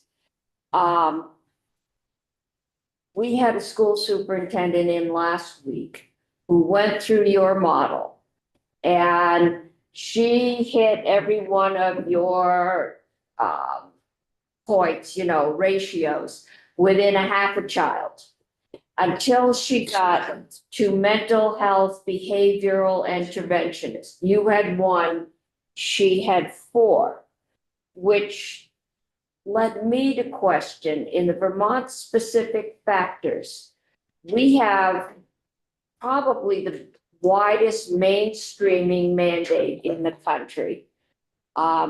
When she was talking, I was remembering a story a year or so ago about a young woman in Texas who talked back to a teacher and ended up in reform school. We don't have reform schools. And we also have a non-exclusionary discipline requirement. You have to come to school with kindling matches and a can of gasoline before you can be sent home before lunch. And I'm wondering if that kind of extra cost has been figured in, because that seems to be a place where we are an outlier. So the short answer is, in the study that we've put together for Vermont right now, those sort of costs aren't completely factored in. They're based on sort of a national model. What I will say, and one of the things that APA did, was they notably increased the number of mental health professionals in schools compared to what our model says before they came up with their estimate. If I can be 100% honest with you, I think our number is low. I'm not sure that the number of 4 is the right number. It may be something less than that in my mind. We've done work when we were working, this is pre-COVID now, we worked in Wyoming, Michigan, Maryland, and Vermont. And in our professional judgment panels, we consistently heard there aren't enough mental health professionals. I think it's time for us to recognize that and move it up, although we haven't. Jason did move it up. Justin, excuse me, Jason is somebody else I work with, but Justin did move those numbers up, and we talked about it. I knew he was doing that when he did it to more reflect the need. Post-COVID, there's been an even greater expectation of a need for mental health professionals and counselors and individuals who do that work. And honestly, I would agree with you. I think that his number is a better number for a school than ours is. And I would not, if I were to go through his changes to our model, that's what I would have said when I got to that particular topic, is that I think that makes some sense. So to the extent that APA thinks that their base number of, I think it was roughly $3,200, is better than our 11,400 and something. I think that's, I don't know what, at a minimum, it's somewhere between those two, but I'm not uncomfortable with the desire to have more, particularly in areas of mental health, if that answers your question. And then that's why we go and do these panels, of course, because as I'm fond of saying, I know a lot about school finance, but the folks we talk to know a whole lot more about Vermont. And so we come in to learn about that. So that's absolutely the case. The other thing is salary levels and other things. where other questions come up is, you know, if two schools are located very close to each other and both have very, very small classes, are there efficiencies in having one school and wrestling with how you do that and which school you use and what becomes of the other school and its importance to the community, which is always the challenge when you start asking those questions. So that becomes a little harder. But let me move now. This is a, how shall we say, more detailed set of the same model, hopefully accurately color coded to the boxes I had on the previous slide. I am, as my colleagues tell me, I'm optically colorblind, so they don't always match, but I think we did okay here. And I can walk through each of these from this slide. I can also go into my report. There's a table that summarizes our recommendations for each of the bullets in these items. And I can talk about them as seems fit. And just Yeah, if we could do that in the report, that would be really helpful. That's what Thank you. You were asking me to do, but so what I'm going to do is I'm very stubborn that way. It's okay. I'm trying to be as responsive as I can. So when I'm not, just keep after me. I will do my best. I'm gonna just get my Word document to the place I want to be. And then I'm gonna just, well, there, I can do it like this, and maybe we'll have some luck here. And I will then share.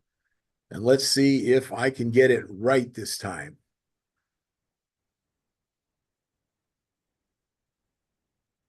Okay. I'm worried that's going to show more of me. Oh, here. You don't need to see me twice. Once is, I'm guessing, more than enough. Is that correct? Now you should This is perfect. Thank you. You're very welcome. And again, my apologies. What page of your report are you on? I'm sorry, what page? I'm on page 17. Thank you. And what this has is that fancy picture that I just showed you with all the different things. And then as we go down, and perhaps this is what you were thinking of when we started with page 62 or 77 or 122 or whatever we were trying to think through. This takes each of the components that are in the picture up above and talks about each one at a time. And I'm not sure if I go through all of them and summarize all of the research, it's like could be an hour and a half session. It can, I can talk fast. I can go through them. What I guess I would say is, let me sort of start with a couple, and if that level of detail, the level of detail may vary, you may want more information on any of them, you should interrupt me and ask. And if I don't hear an interruption, I'll try to go fast, and you'll stop me and I'll put more detail in if you want it. Okay. Great. And again, these are based on our research, our review of the research over time. There's a, 25-page list of references in the back of the document, which, after what we do in the rest of the document is we take each of these lines, we create a section for it, summarize the research, and then make our recommendation again. So we start with preschool. We think there should be preschool for, schools should be funded with preschools. And a preschool would have 15 students with one teacher and an aide. And it's largely. Okay, so first question on that is, are you assuming that those are in-school preschool classrooms sort of set up similarly to a kindergarten classroom? Correct. Or set up as a preschool classroom would be set up. Run by the public school. Run by the public schools. We're assuming every child. And are those full day? Full day preschool programs. And again, we would assume that, we follow what the law in the state says. So in Wyoming, they don't fund preschool. It's not in our model, but we can add it in anytime they want to tell them what it would cost.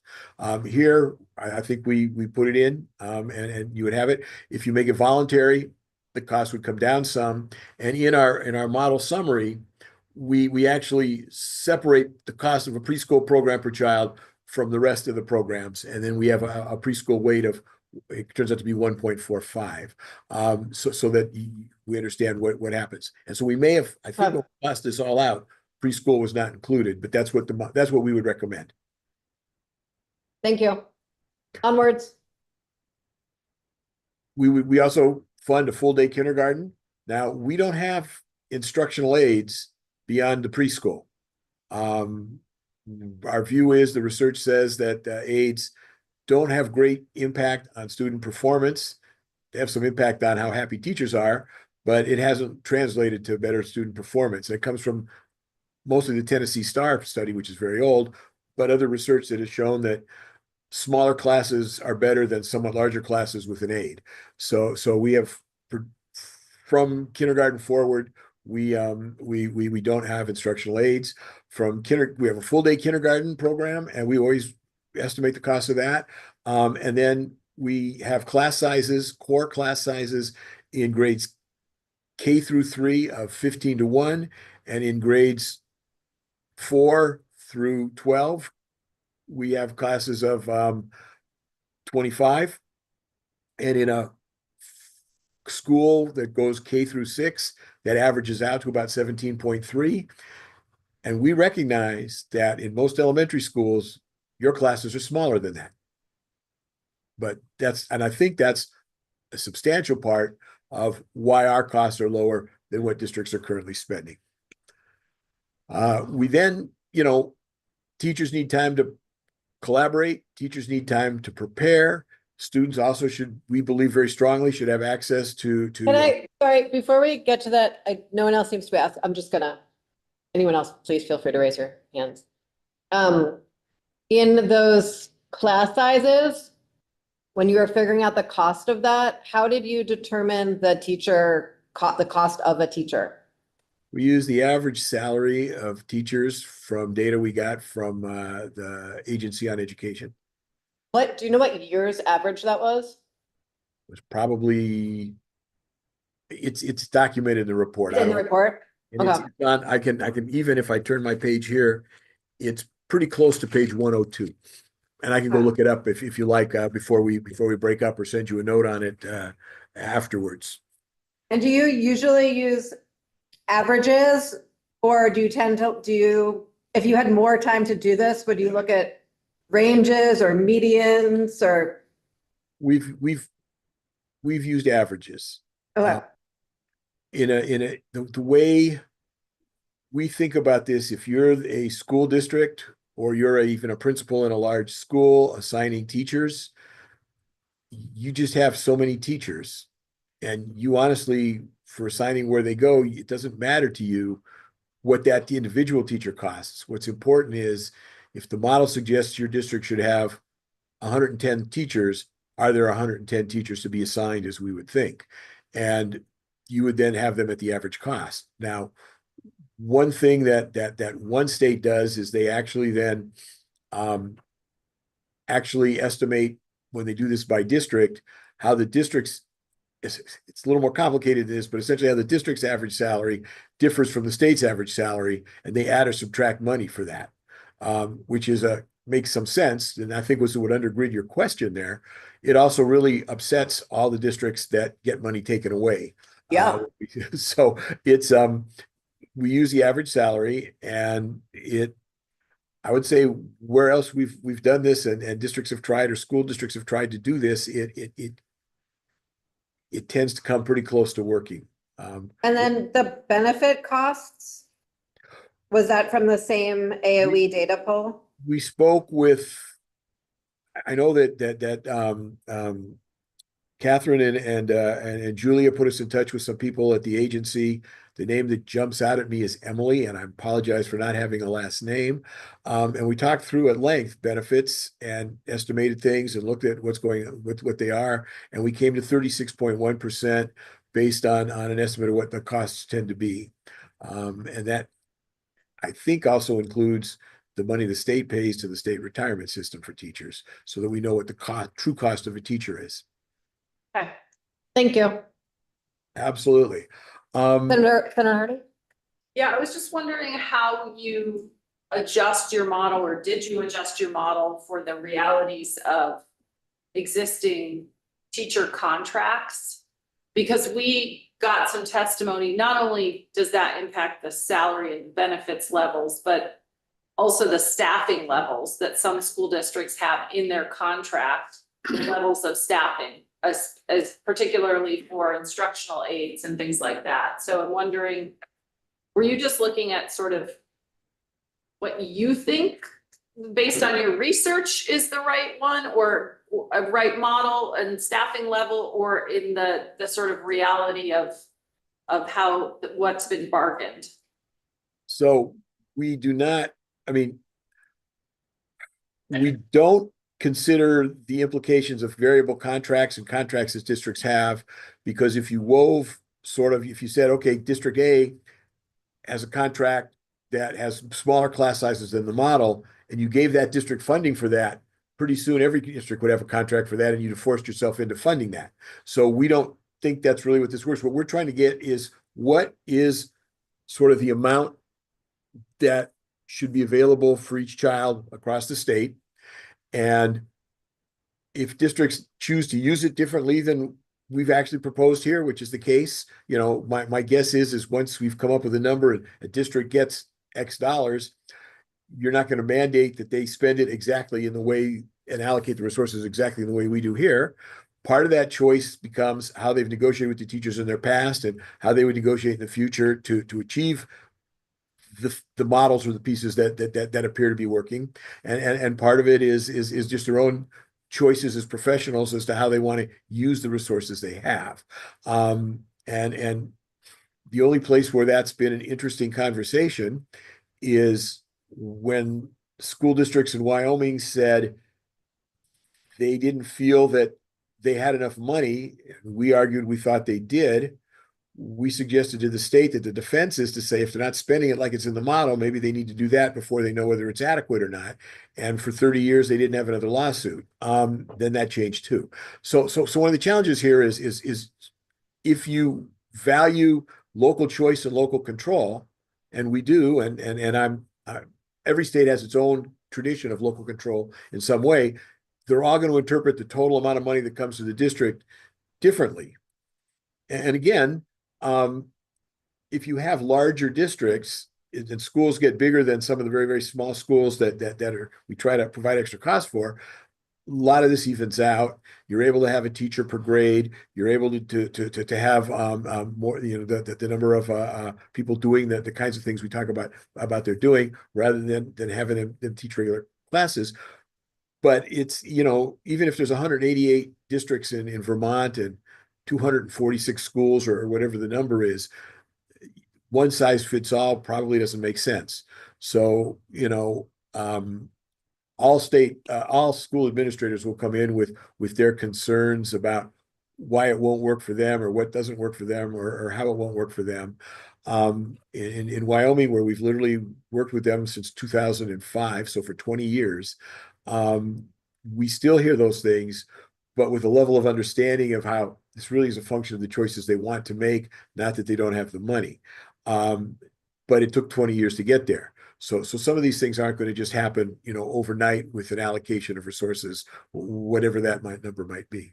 I think a concern on that is that if we miscalculate, say, the level of benefits, a lot of that being somewhat outside of our control once it's negotiated, and the cost of health insurance being somewhat out of our control and skyrocketing, we would wind up in a situation where schools would actually not have as many teachers as they might need to reach the educational outcomes we've been aiming for. And so we just want to be careful that we're calibrating this properly so we are not under-resourcing kids. I think that's a hugely important point. And the benefits, particularly medical benefits, which are the hugely expensive piece of this, they're the biggest data in retirement, but those are the two big ones. What we've typically done to estimate the cost of medical is to use the cost that the state pays for its own state employees. So they can tell me, the state can tell us how much they pay per employee for medical care. That's the number we put in.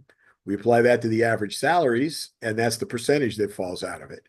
And again, we're not telling the district what to do or how to do it, but we're also not feeling like it's our job to say, if District A negotiated a Cadillac medical plan that costs $20,000 an employee, and District B did one that costs $10,000 an employee, the state should pay whatever they chose to approve or they chose to negotiate. Now, again, Vermont is so very different than every other state we've ever worked in. And I'm in some ways I'm in unsettled ground because other than the 3 studies I've done here, I've never looked at a state and said, y'all spend more money than our model would call for. And I'm not saying you shouldn't spend it. Don't ever hear me say that. I will never tell you not to spend money, okay, that you want to spend on your children. But every other state I go to, some of these questions don't come up because we're going to give them more money. And they're going to be able to do all the things they do right now and add more to it. So it's a really kind of unsettled place to be, if you will. It's unsettled is the wrong word. It's kind of a good problem to have. You spend more than the model seems to think you call for. It's a different sort of challenge. But it causes my answers to sometimes be hard to think through and you know, I'm sorry, it's just a little different, which makes the conversation fun, but I don't know. I don't have to make the final decisions like you do. So I understand why. So I hope I'm helpful on that. But did that make sense? That we really need to think about what a overall cost ought to be, and then people who have the responsibility of operating each school district would figure out what to do. And in Vermont, of course, if the voters in your town say, yeah, spend more and give these things, then somehow you all come up with the money and do it. But this is like the only state that does it that way. And I think what's going on is you're fundamentally trying to change that a little bit. I think we that's are. a recommendation. I think we are. And so let's, I think we're just at 4 electives and special. So we think that for electives, that teachers need planning and collaboration time. Students need to have access to art, music, physical education. And so you have additional teachers who can provide that for the children during the planning periods. We have staffed it at 20% of the number of core teachers in a school for elementary and middle schools and 1/3 for high schools. The APA report has suggested middle schools should also be at 1/3 and rolled that into their cost estimate. That is a frequent recommendation in many states. The challenge is some middle schools, a K-8 school looks different than a middle school that's 6, 7, and 8. And so these challenges go back and forth. And again, this is one of the places where I don't get, I'm not going to tell you Justin's wrong in moving it to 1/3 at middle schools. It's a different recommendation, and it certainly is probably based on, I'm not sure how much of their listening tour was based on the professional judgment models and looking at other kinds of things that people were interested in and concerned about, like property tax rates. But those are our models to provide time for planning, collaboration, and liberal arts. And then the next step is coaches or tutors, instructional coaches is what we're really talking about. We sometimes call them facilitators in the early literature. And we have one coach for every 200 students, which is 1 for every 8 teachers, or a little maybe fewer than 8 teachers in the elementary schools. That's a lot of coaches. There's very few places that resource them at that level. But one of my colleagues, Jim Guthrie, used to argue that school finance adequacy wasn't rocket science, it was harder. So if you translate that to being an airplane pilot and how much training they get, maybe teachers do need that much training from a coach, or a lot of it. So we've got a very heavy investment in coaches in our model. And I don't think that that was changed again in the APA things. I'm trying to remember where their changes were. And if I miss one and somebody knows about it, by all means, jump in and ask me about it. We also think that you need tutors to help children who are struggling. There are lots of different models for how to help struggling children, but we think it's to really help children in the instruction that they're working on at a different time. So they get a double dose, if you will.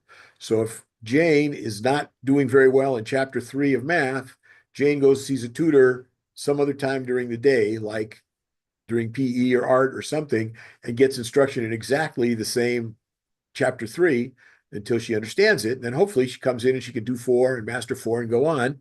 And somebody else comes and sees a tutor for chapter 4. Now leads to, in some ways, fewer tutors than school districts want, because it doesn't assign Jane to that tutor all year, only until she's back up to speed. And she's always welcome to come back if she falls behind again. And it's that estimating that what it is. We have one tutor in what we call a prototypical school, and we didn't talk about prototypical schools. I just jumped in here, but we model this on schools of 450 elementary, 450 middle school children, and 600 high school children. Again, generally bigger than you have in Vermont. Most resources are prorated up or down based on actual enrollment, because very few schools actually hit those exact numbers. And then we have some adjustments, which we did very small adjustments for in this particular study, for very small schools. And Larry, when you did that, when you first came up with these numbers, I know that was pre-pandemic, and I know you updated them last year. Did updating them include sort of taking into account the scale of post-COVID learning loss and the extra tutoring that's needed for that? Or are you just inflating from pre-COVID numbers? We have upped the numbers of tutors in the struggling student section, not in the core tutor section. So in other words, there's an assumption that every child has the potential to struggle in some subject somewhere. We can all raise hands who had most trouble with math, with English, whatever, right? Language arts. But so there's a tutor at every school to help any child who's struggling. And then there are additional tutors, and those are the numbers we've raised over time a little bit. And of course they can serve any child. We've just used proxies to estimate what the likely need is. And it's based on essentially an assumption that higher income, higher educated neighborhoods, children come with fewer needs for these kinds of services, for tutoring services, than in neighborhoods where incomes aren't as high and there are other challenges. The learning loss from COVID has tossed that on its head, and the tutoring literature suggesting that this intensive tutoring does make a difference. And so again, that's the kind of thing that if we did a full adequacy study in Vermont for a year, we'd listen to what people told us, and then we'd see how we would adjust that based on Vermont specifics, which again, this wasn't done. This was just based on the research we have at the time and what we've done in the studies we were doing. And we were doing 3 parallel studies as we did this, an identical methodology in Alaska, Colorado, and Vermont.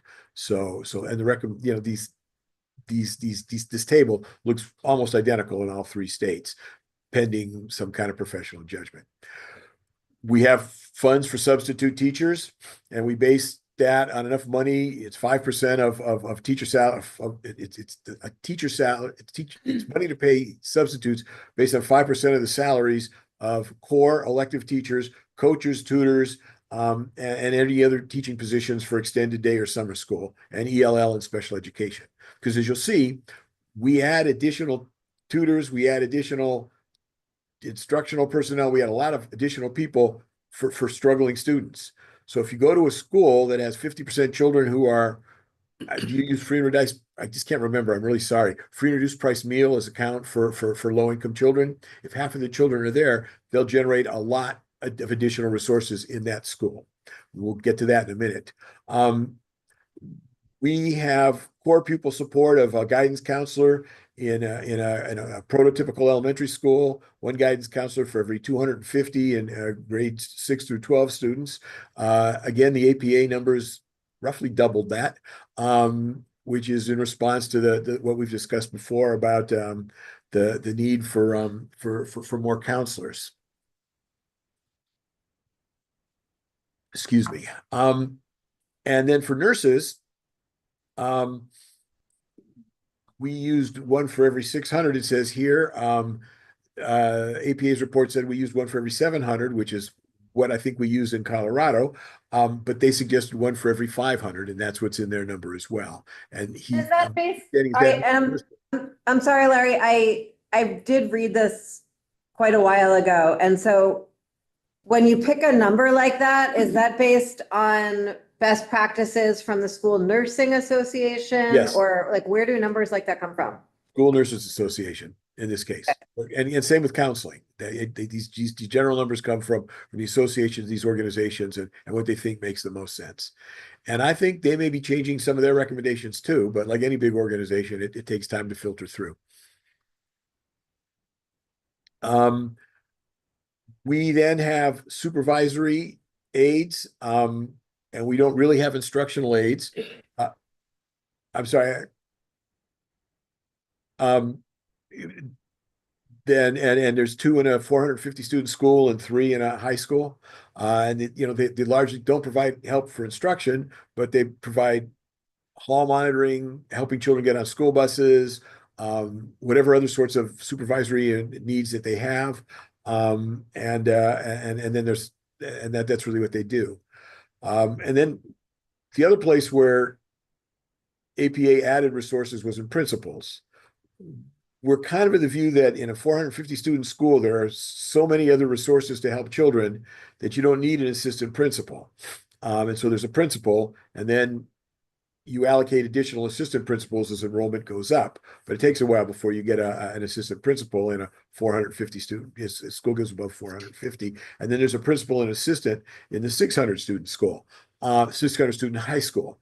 And again, we always hear that schools need assistant principals sooner than that, and more of them to do lots of kinds of things that we argue that other personnel and built into the system can do. And I think where I finally have kind of come to in my own mind on this is an investment strategy. That is, you need an assistant principal to do all this until you've got the people in the school who are doing all the jobs we think can replace an assistant principal, doing those well, and then you can save money by undoing the assistant principal job. But those kinds of investments and then taking money away in public sector agencies is very difficult. Schools not being an exception to that. And so we've just sort of held the line on that's what the number ought to be. Can Again, I back up slightly? So really inviting anyone else to be nitpicky. and I encourage it So because we received an email. We have a set of education quality standards in Vermont that set some guidelines for some of these. Best practices from the School Librarian Association is that we have in our education quality standards is more librarians per school than per student than you have here. Mhm. How would you recommend we reconcile something like that?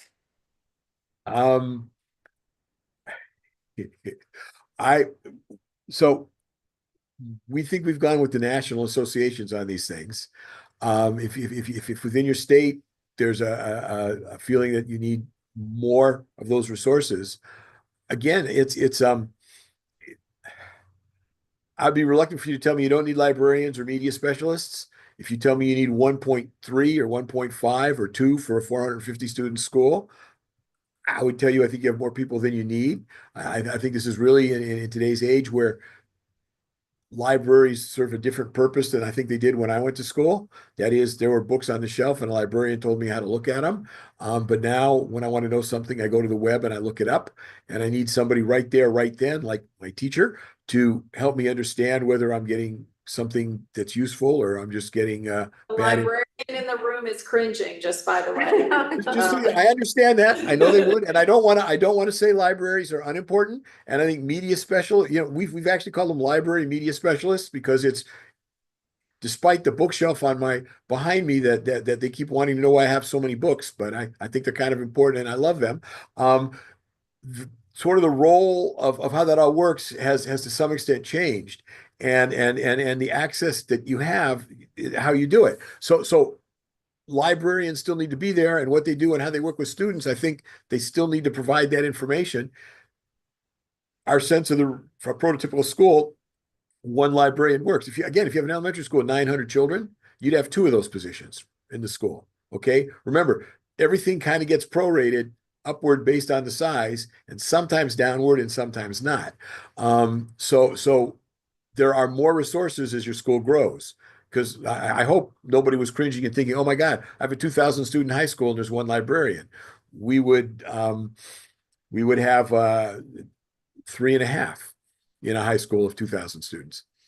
And different roles because technology has changed some of what librarians do. Does the librarian agree with me on that? Or I'm happy to listen. I don't want to sound like I know everything, especially with an expert. We'll have a talk some other time. That's fine. I mean, one of the, I think that we could all agree that information literacy is a desperate need in these times. and I agree with And you. librarians serve that role regardless of what the object is that someone is being literate on or with. And I agree with that. I agree with that 100%, just so. Oh, but I appreciate you saying that if we are receiving other evidence from that adjusting the model makes sense. That's what I'm sort of hearing from the library specialist. I mean, the challenge we have here is, well, the last time we did a full-blown recalibration in Wyoming, we had 18 professional judgment panels across the state. COVID made us do them by Zoom rather than in person, but I think we were able to do more efficient places, and we were able to have much more cross-fertilization. Wyoming's a big state, so you always get people in the same part of the state there.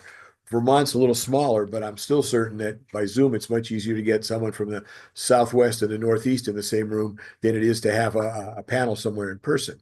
So now we will try, if resources are available, to do some in person and some on Zoom to make that work.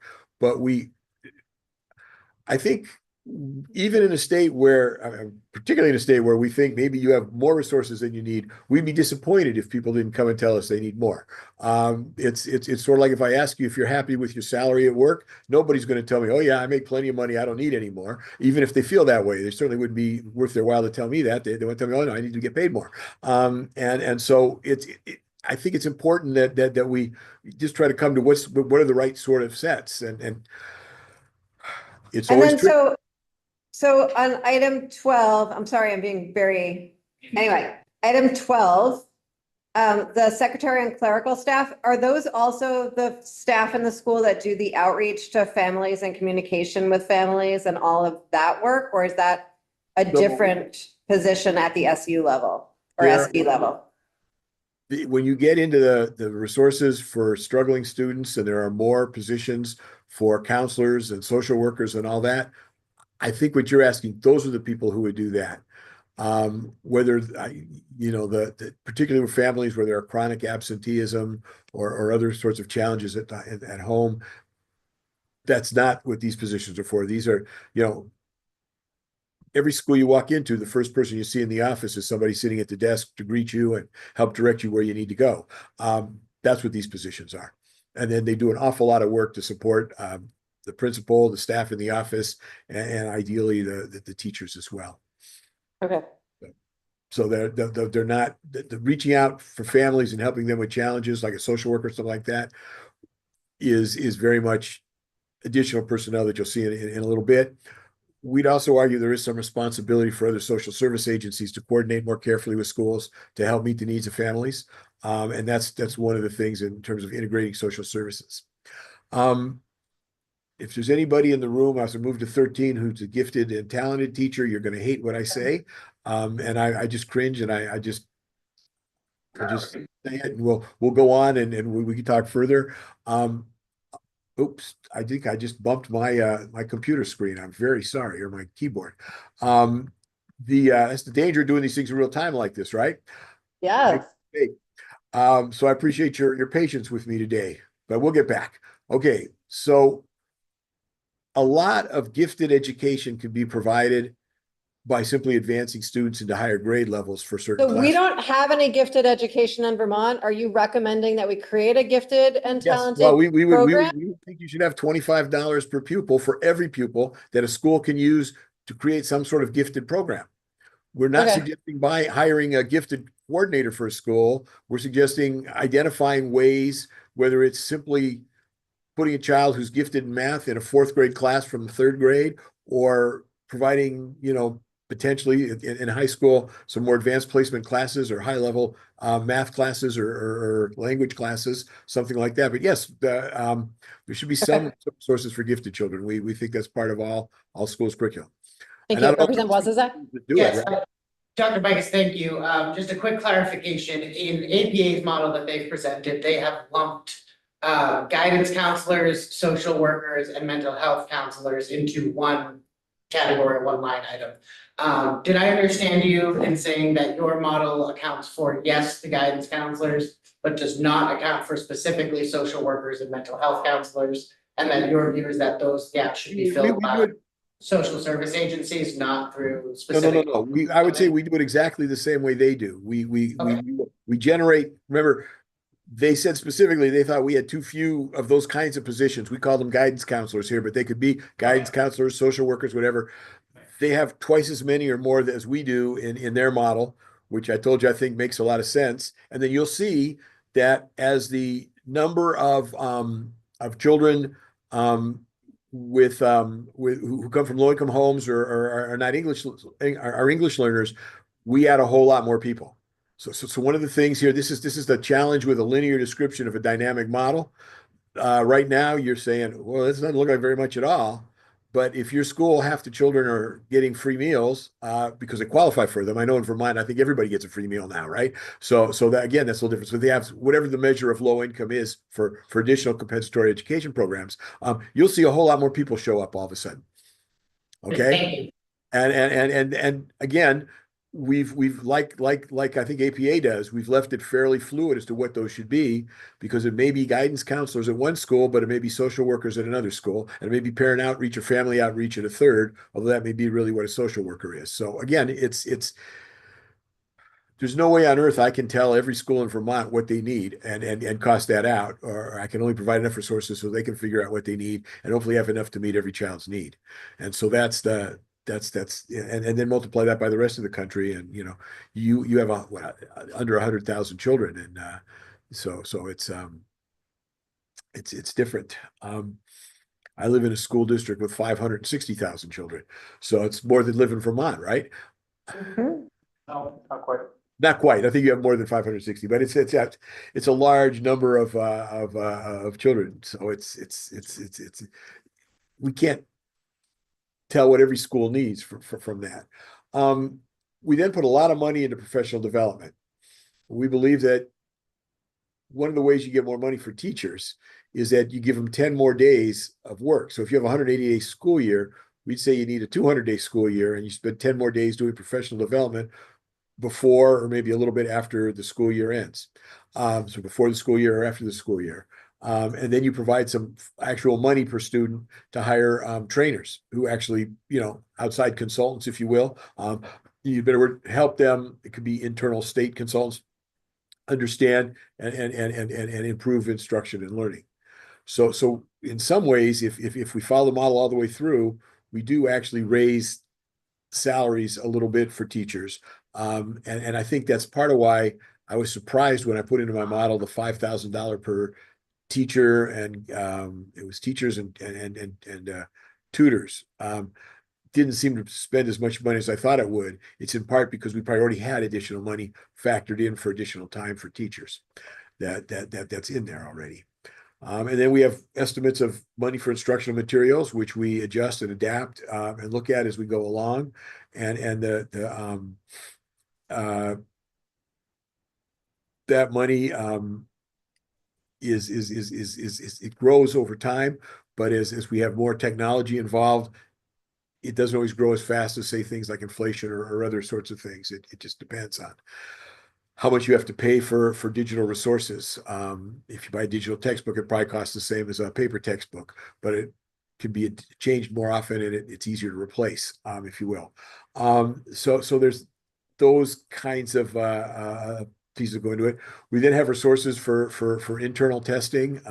This is mostly money for testing to test how children are doing, as opposed to the state standardized testing, which is really part of this the state's costs of things.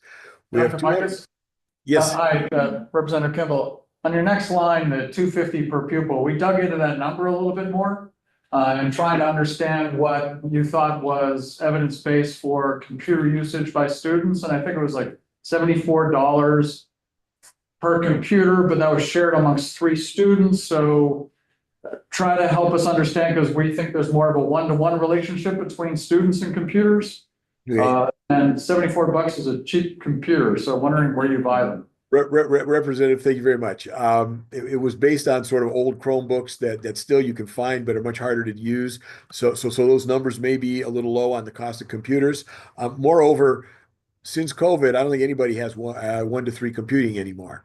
And this is a battle that goes on inside of our offices, where Alan jumps up and down and says, well, the research says they don't really need their own computers. And I said, what are they going to do on snow days? Okay. Because now you can try to teach or have some sort of access if they all have a computer and if it's connected to the internet. Somewhere in the recommendations, we say that if you're going to use one-to-one, this cost goes up to $350 per pupil. And remember, $74, let's multiply that by 3, $225. That's for a third of the number of computers you need every year. That is, a computer lasts 3 years. So if you buy a computer and you only buy a third of them every year, it wasn't $225, it was really $750 a computer, which becomes a number that actually does buy a lot of computers at schools. So it's a temporal thing as well. That also included like software and also network and all that kind of stuff. And that's also included to some extent in the instructional materials, software and such. The big place where we always get hammered on this, it's probably more in the central resources, is enough money for technicians to fix machines and enough money for security, which has become, cybersecurity has just become a huge expense in school districts, and this probably underestimates that as well. Okay, I guess if I can't share the faults in my model with you, I'm not really doing my job very well.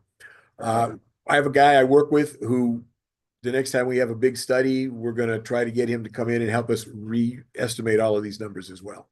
And so, again, one of the problems is Catherine called and we did a study in 2 months. It's different than sort of a year-long big study where we talk to people and we bring in a lot of other consultants and really work through a lot of questions. Like we've always held the position to go off trail just a little. School lunch should be self-supporting.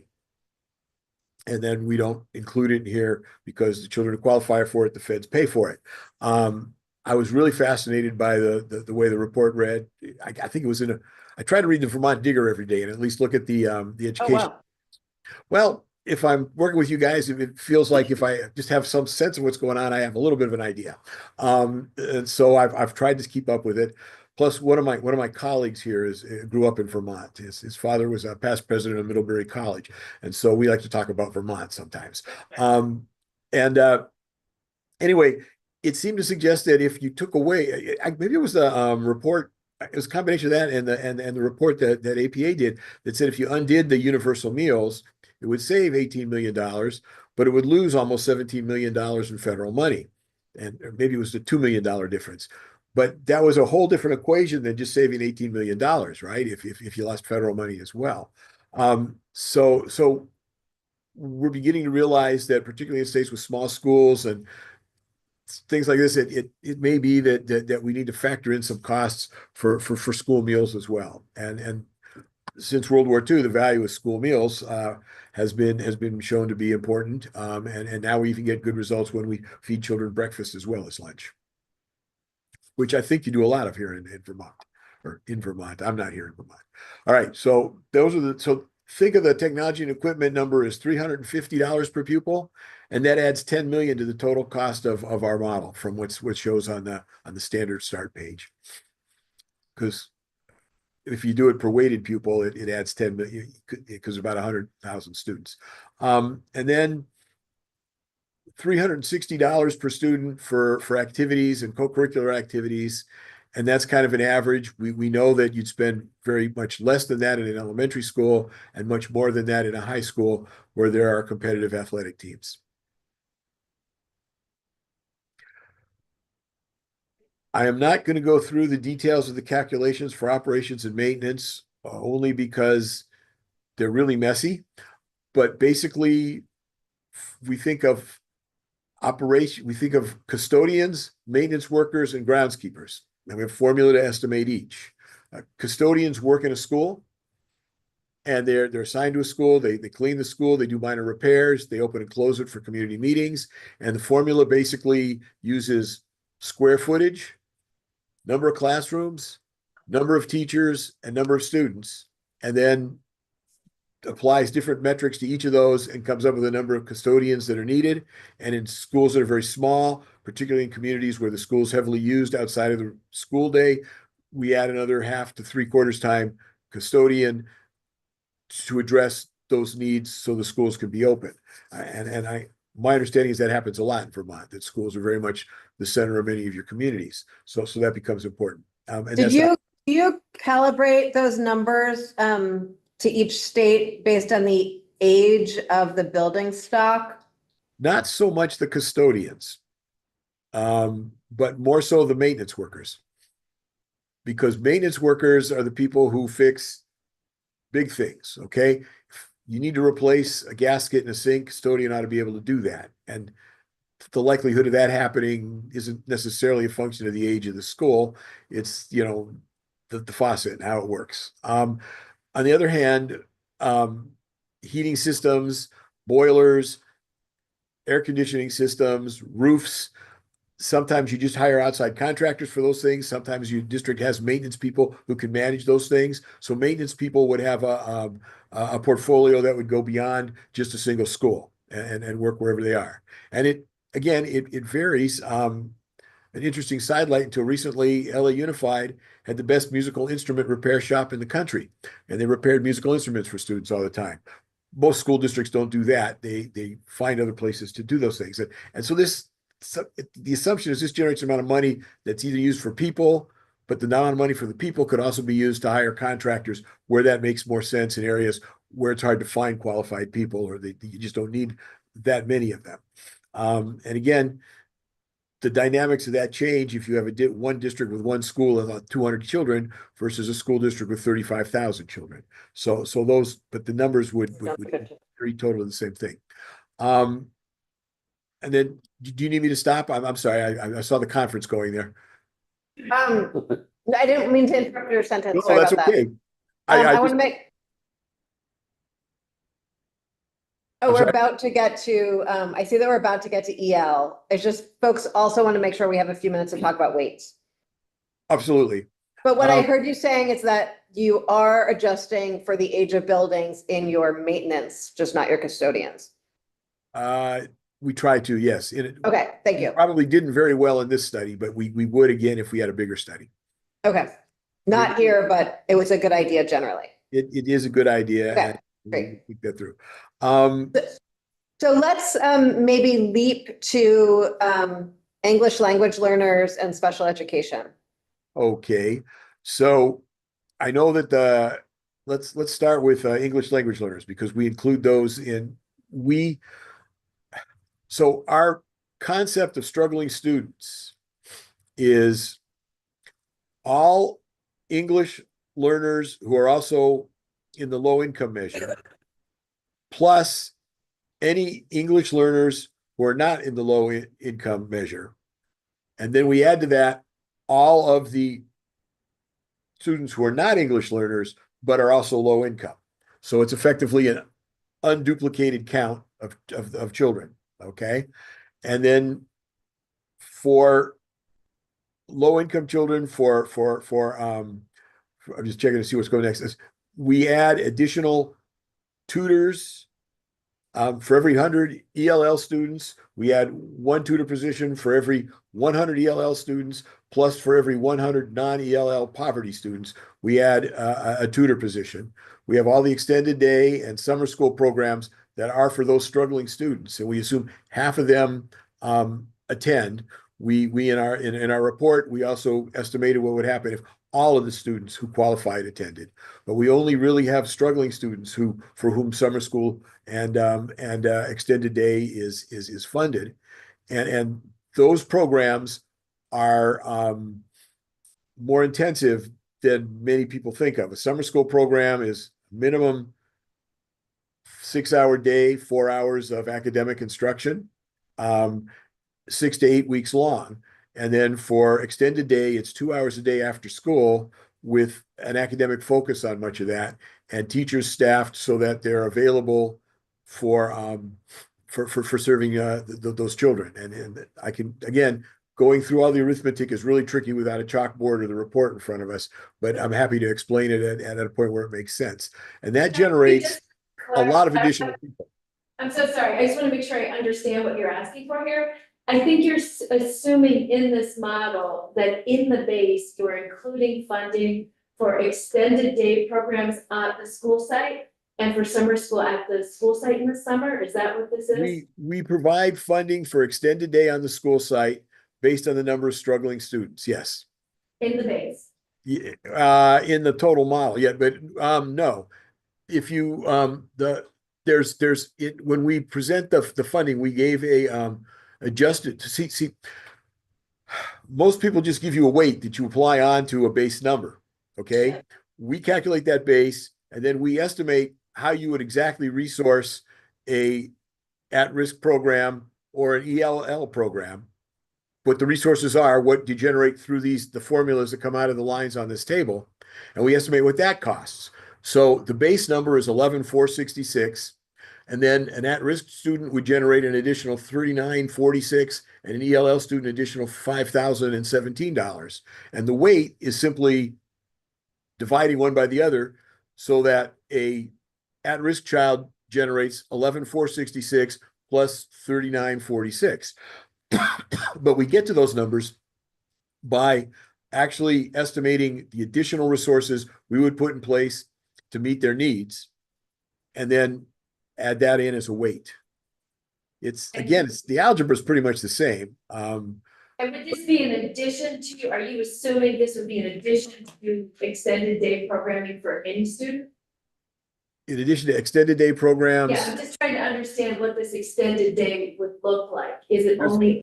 It's only for struggling students. There is no extended day in the base number.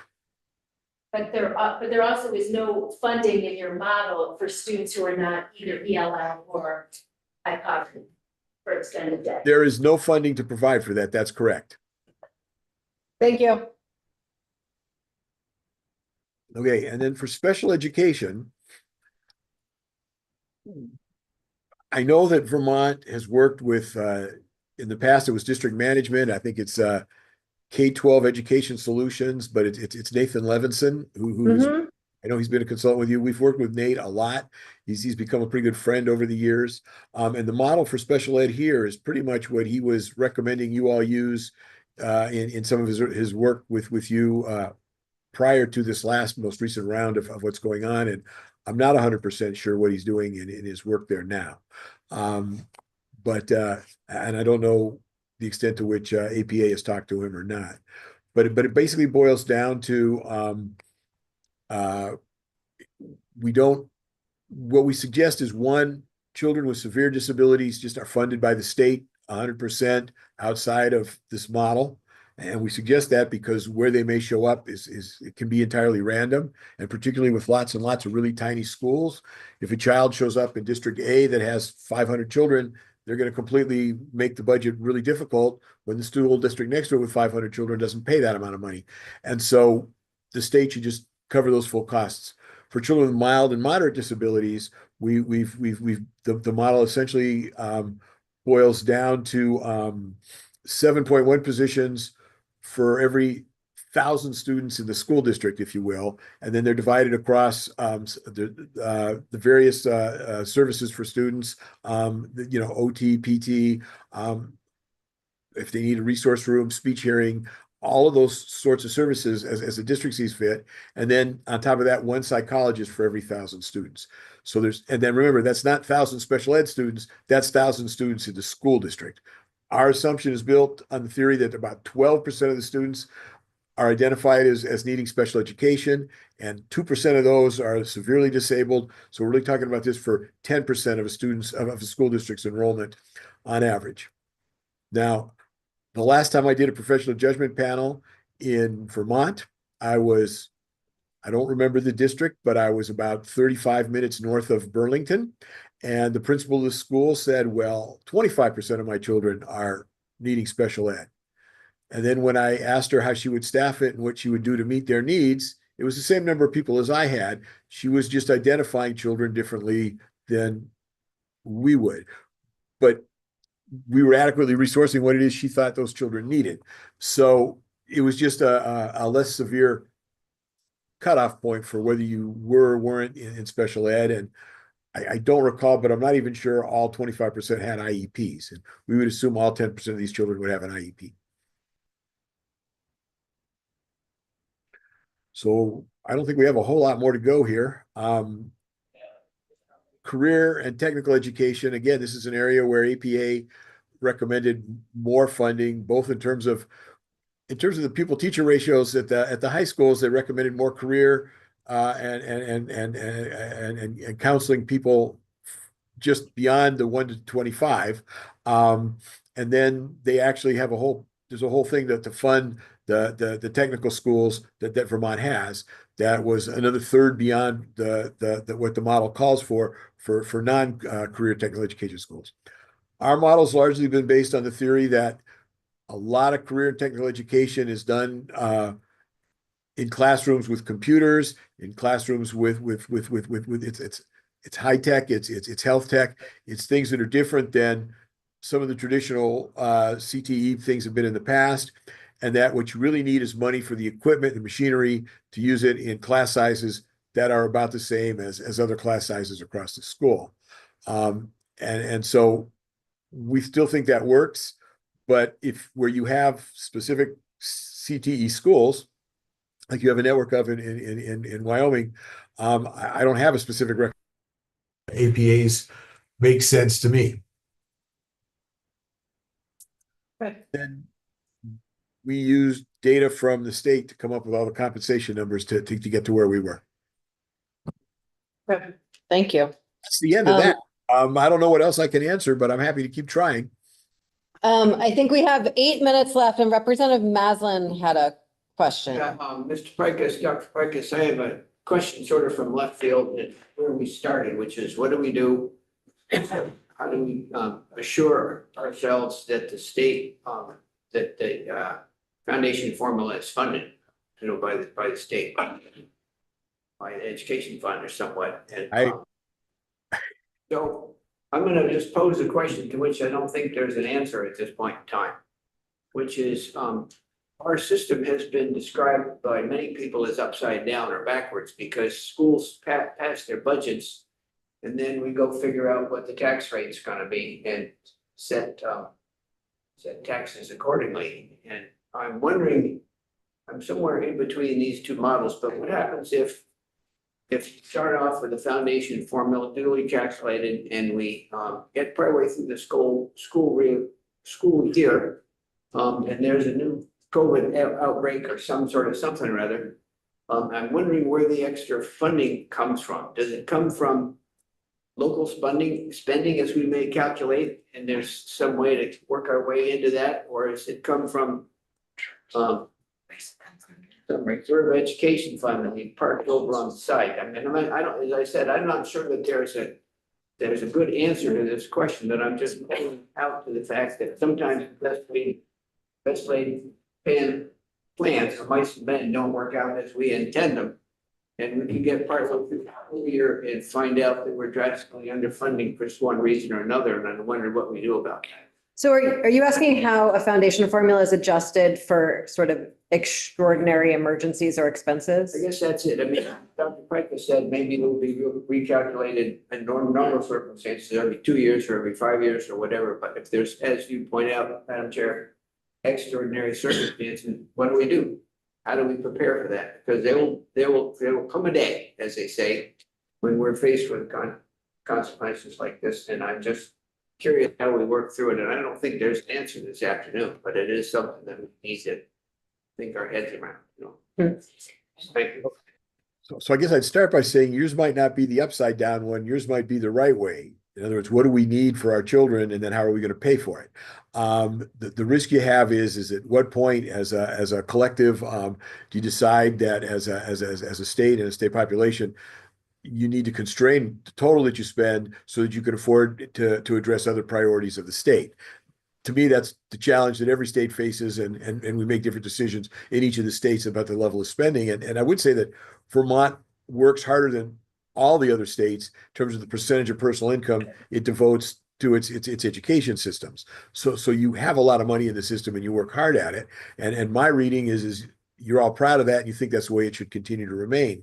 And even those who would reduce spending still would leave Vermont as a high spending state. But that really wasn't the question. At the end of the day, the question was, what do we do when there's an unanticipated catastrophe? Let me say that 12,000 homes in two parts of your state burned down in 2 days. Something we've been looking at and wrestling with here. And insurance isn't going to cover all the costs of the school district either, I don't suspect. The approach that states have used, that's really the same one that I think we use at home if we're able, is contingency funds or rainy day funds, or in good years, put money away so that there's a fund. California is going to spend theirs down a little bit this year because tax receipts appear to be down from what we think we might need, and cut budgets. But it's like anything, you can't. The only way you can budget for unexpected contingencies is to have a bank account to put it in so you can use it when those come up, and some agreement as to when that occurs and how a decision is made to use it. Or alternatively, you have a process in your state where you can impose a one-time surcharge.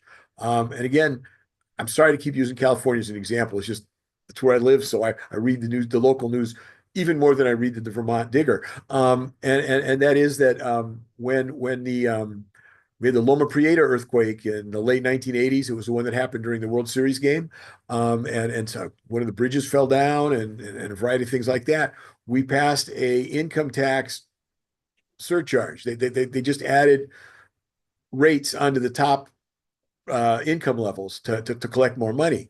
When we had the earthquake in 1994 in Southern California, and we tried to have a vote to continue that, the voters turned it down. And there's a lot of politics that are probably unimportant in a state as large as ours, but that's really sort of the options for if it's long-term kinds of repairs. But if it's a shorter thing, like we've got to fix the road that just flooded out so we can get kids back to the school, all you can do is borrow money and have special assessments and taxes, or have some kind of reserve, a rainy day fund. And I don't know the specifics of the laws, but I'm guessing that school districts are allowed to maintain reserves of some sort for some of these problems. Yes. So your model does not include debt service? It does not. Okay, and in order to get to the ratios that your model suggests in terms of class ratios and school sizes, we will have to build a lot of schools, because right now our schools are so tiny, and we'll never be able to get to the ratios you suggest and do this model. And they're the same ratios that APA has in their model. So do you, and so the question of school construction costs and also a transition plan to get from where we are here, where we are now, to where your model suggests we could be.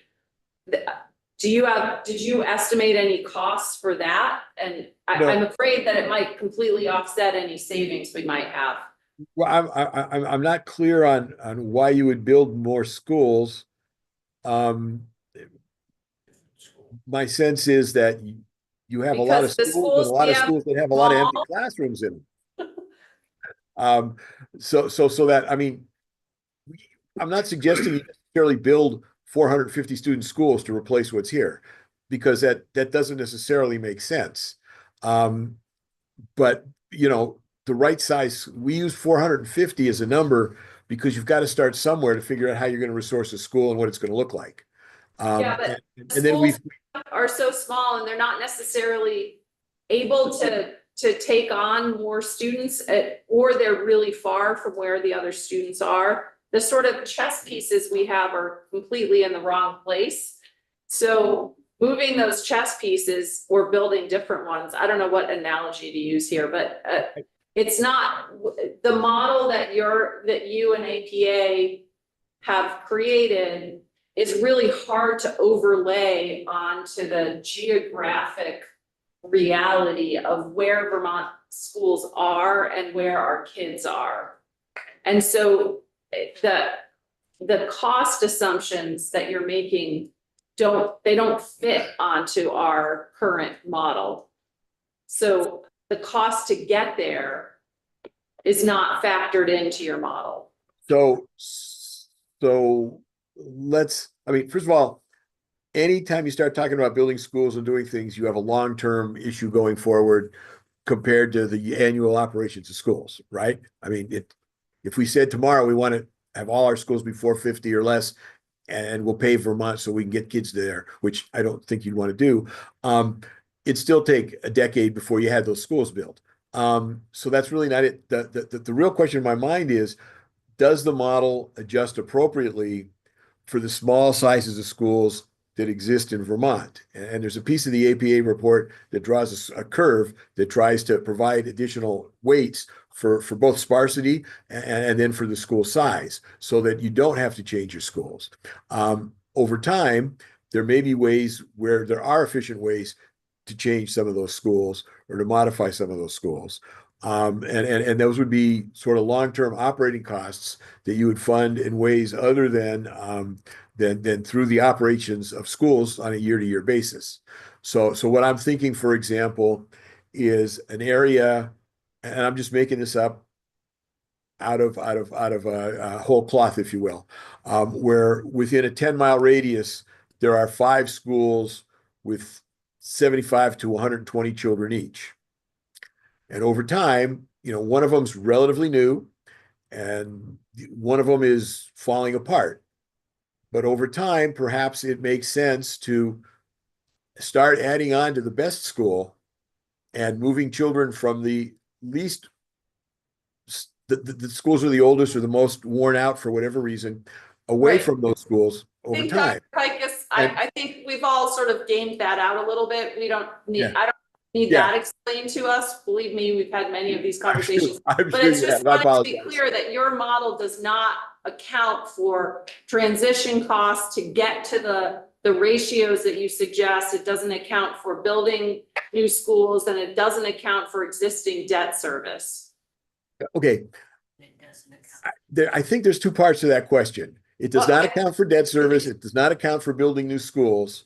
It to some extent assumes you don't necessarily need to, because I'm pretty sure that almost every elementary school in your state has average class sizes below 15 to 1. So there's a whole lot of teachers and a whole lot of people and a whole lot of money to pay for those schools and those places. And you could, if you moved to 15 or 25, you could have more children in the same schools. So part of this assumes you don't need to do that. One of the things that we did in our report, we used in 2015, we built prototypes for smaller size schools. We've done that in Wyoming as well. That is, instead of a 450 student school, we also estimated what a school that had 300 students and 150 students would cost. Okay. And then estimated weights from those. And we used the weights that fell out of that 2015 study to provide additional weights for size as we came up with our costs per weighted average daily membership. So we did it that way without assuming that you just have to build new schools to do all the things that are in here, but rather to find ways to recognize occasionally there would be additional costs, operating costs over time. And then districts, if they wanted to build larger schools over time, could do so, and those weights would change or go away.